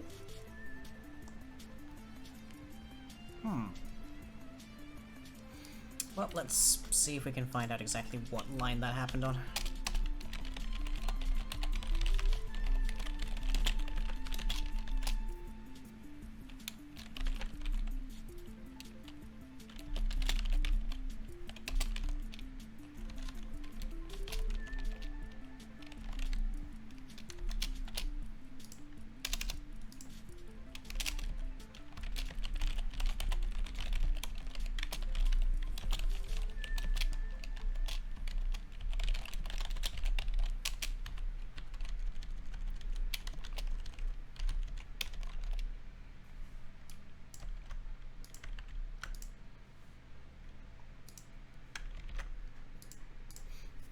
If it crashes the game, that's a bad sign.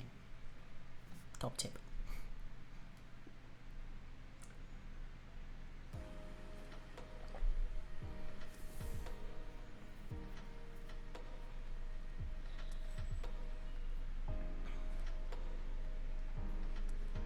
Oh god, this is this is gonna be a very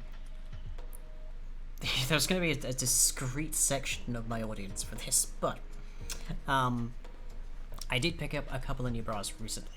They're the same exact model, just different colors, but they are bralettes, and what that basically means is they're sort of more like a sports bra than a bra, if that makes any sense to anybody, but they are really comfy, very lacy.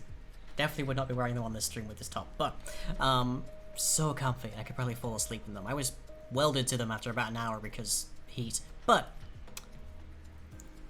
there's no like clip at the back. You have to like pull them over your head to get them on, and this was interesting for me because I don't think my like shoulders are particularly wide, but damn near the things cut me in half trying to get them on. It's like once they're over my shoulders and they're sitting around my actual like band line, fine, perfect, couldn't ask for better. Before then, oof. Like, there is some stretch to the band line in them, but it's just like, oh boy. Okay. Found mount, found player. Okay, what's going on then?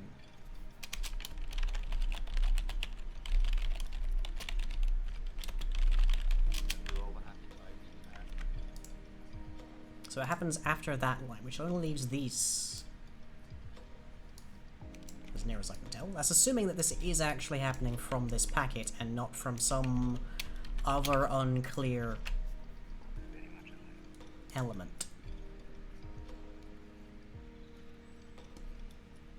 I don't see anything in here that you could be referring to exactly.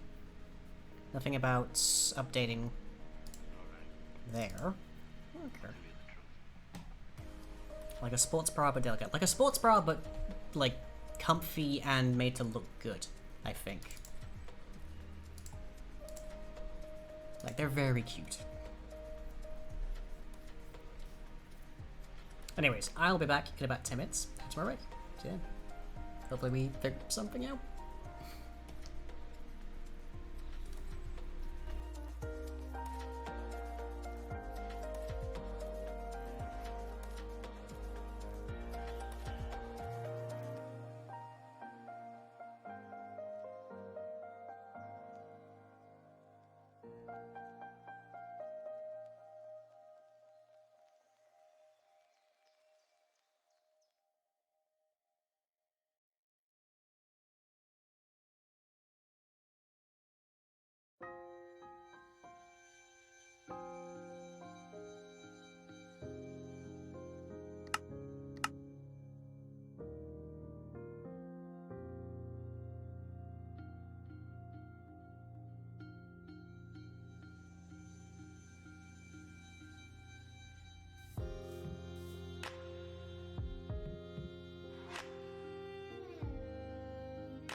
welcome back, everybody, to the final hour of our evening, and I dare say we may have to call it early because, firstly, good news. I have figured out the problem that we had with the crashing. It was related to when you have a container inside of the player entity and it is not like anything else outside of the player. It is set to a container of the player.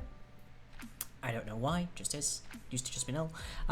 So whenever it tries to clear it, it doesn't set it to null, it sets it to this container, which is the player container. Whereas we were setting it by default to null, so we didn't actually have anything to do that to, so it just ended up being null and thereby crashing because it didn't have anything to update when it called some functions on it. So, sorted that problem. Next problem. And the thing that might cause us to end early tonight is containers have changed in 1.16 in a way that's going to take me a bit to figure out, because formerly you just had your container, you gave it a name, you gave it a size, you assigned all the slots in the inventory, and it was fine. That was how you did containers back in Yieldy 1.12. Now, unfortunately, the reason this is written out is we need to give it a container type and a window ID. And those are things I don't have set up. And those are things I don't know how to set up because they didn't exist in the last version of Minecraft that I was working with. So I'm gonna have to go away and make an init for that to make an actual list of containers and such to figure out what the hell I'm dealing with. And only then can we actually make a screen to show our Warg's inventory. Oh joy.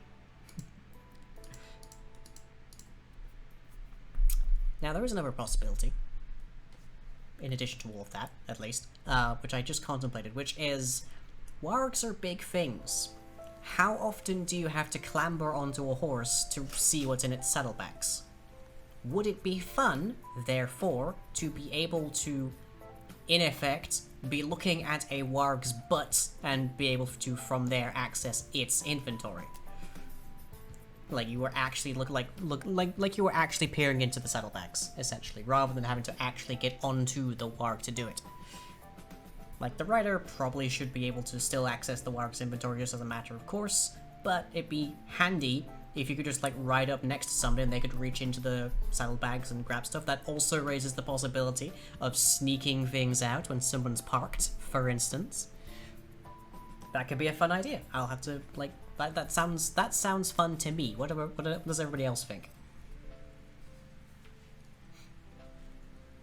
Also just, like, stopping by someplace and, like, I don't know, you maybe exchange something with a player and they have to, like, give you a whole ton of stuff, like, just put it in the saddlebags in the back. It just, like, flip, off they go. That sounds convenient and it sounds immersive in a way that I really enjoy. Guess I'm gonna need VO containers here. Whoop.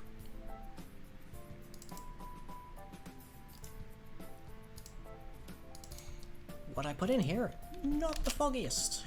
A quick look at, generally speaking, when I don't know how to do something in 1.16, I check Britannia, because Britannia does basically everything at some level.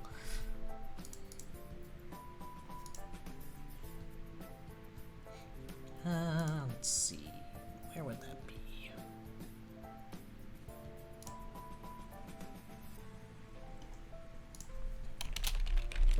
It does particle effects, it does packets, it does inventories, it does mix-in, just everything, pretty much. Okay, container crafting halo. Workbench container, which is part of Minecraft's stuff. Okay, that's probably not a good thing to start with then. Flour bag. Container flour bag. Okay. And you... flour bag container in mod items. That's an interesting place to put that.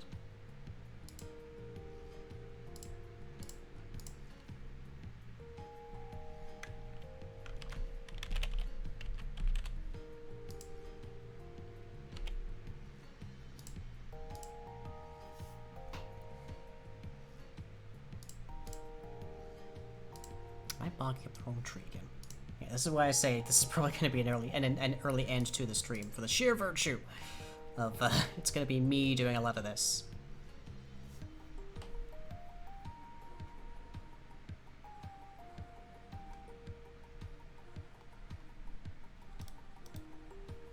Or more specifically, I guess, a lot of this.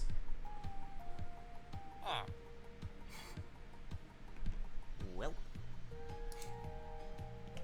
Well. Ah. Well.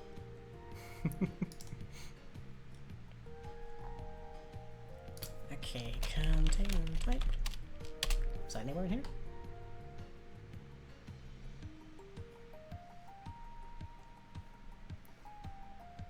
Add generic listener container type dot class register containers. There you are. Okay.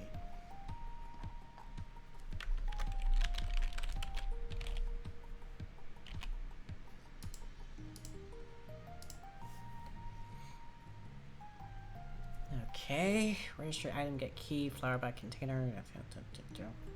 Registry. Okay. Oh, and it ties it to a screen by default. That's interesting.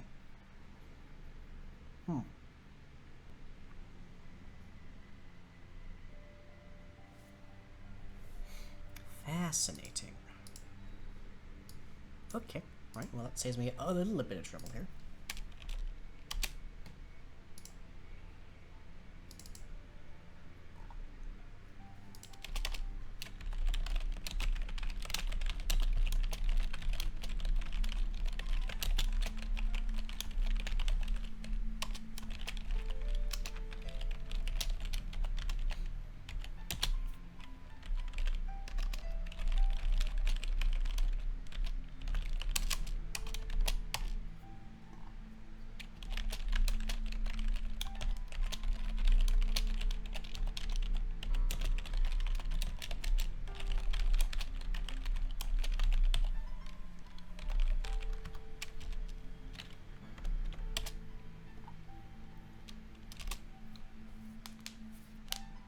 Okay, we are still gonna need a container, but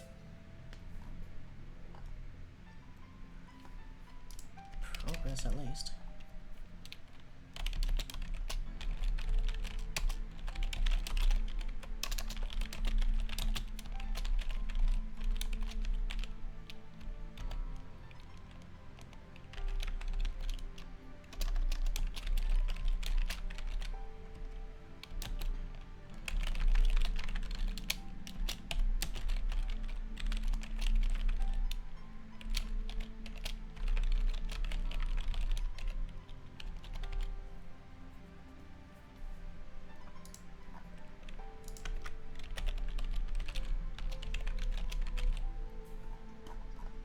Ooh, of course, Britannia also, because it does everything, has a very, very big file system, frequently.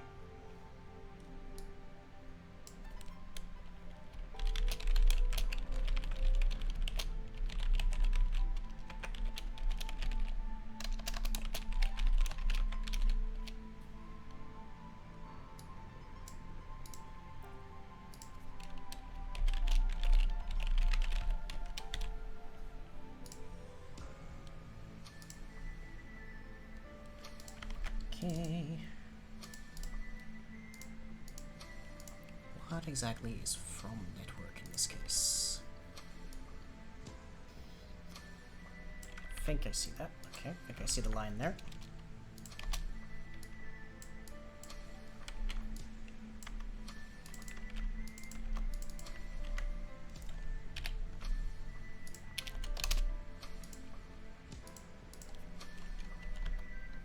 So in our case, we're not looking for that, we're looking for the mount.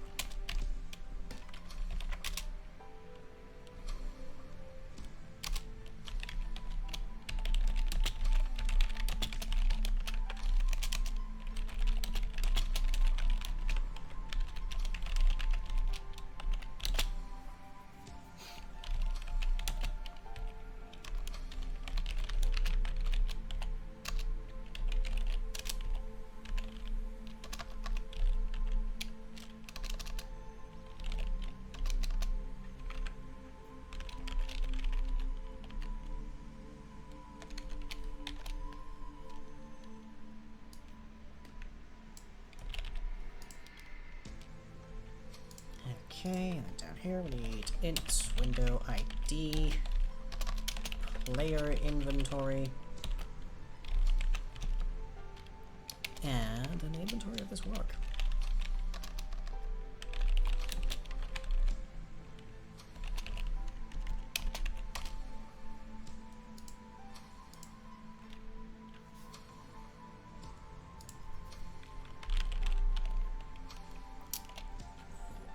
It was the type and then the ID, right?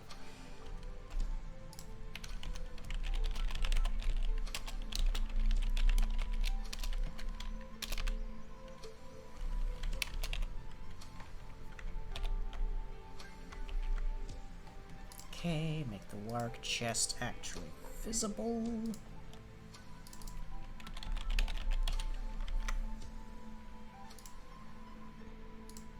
What is your problem? Okay, no, Warg cannot be resolved. It's right here. Oh, I guess because you don't have it. There.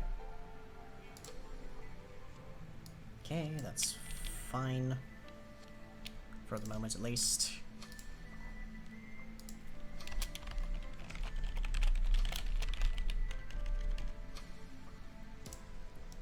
Oh lordy, I'm gonna run around. Registry, register. What do I need to give this then? Can I just give it container Warg? Will that suffice for? I hope so.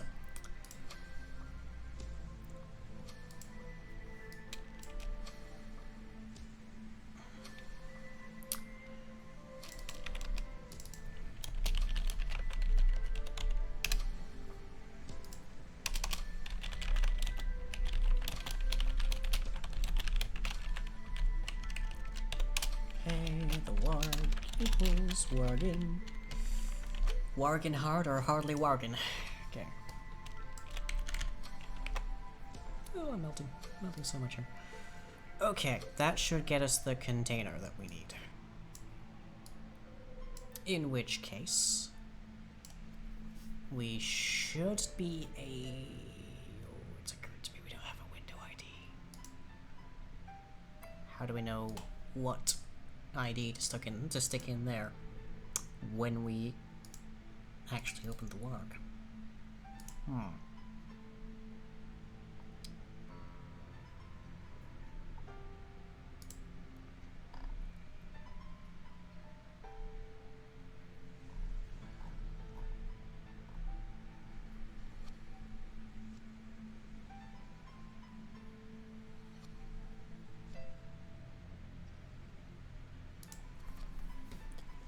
I'm not sure. We ostensibly have a container now, but we don't have a value that we're going to need to open this.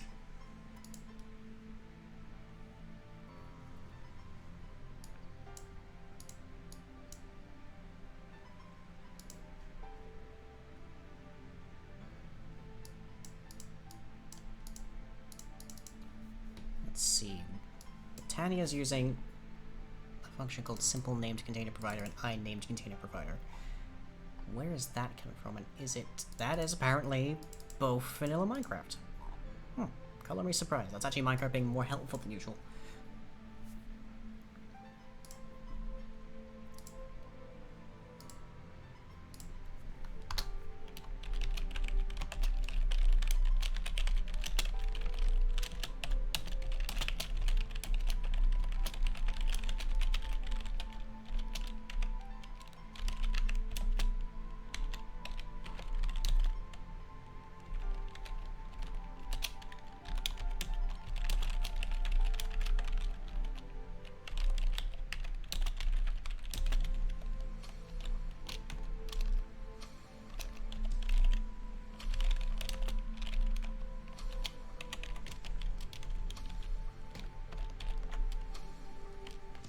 Okay, what's going on with you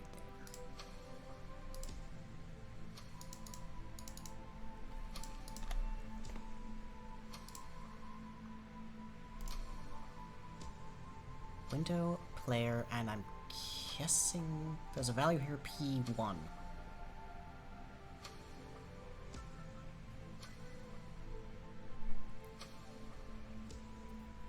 which I don't recognize.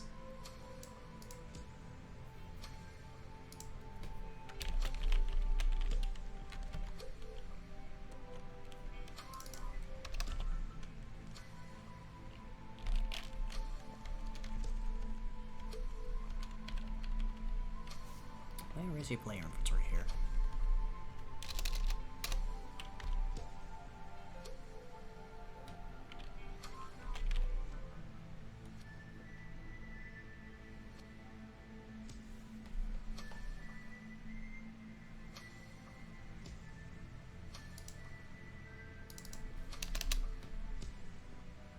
Probably that works. Okay, fine. Does that not count? Create menu, get display name. No, I'm looking for a container. Come on. Okay, right, yeah. I'm gonna say I'm gonna spend probably the next like 4 days trying to figure out how exactly inventories and containers and such have changed in 1.16, and then maybe, with some luck, we'll actually have it working for next week. And then we can start decorating our wargs, I guess, to some degree. Irritating. Extends container provider. And then it has a container that's... Okay,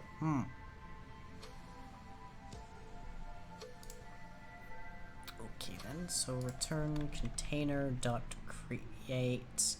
We need a window ID from there. Irritating.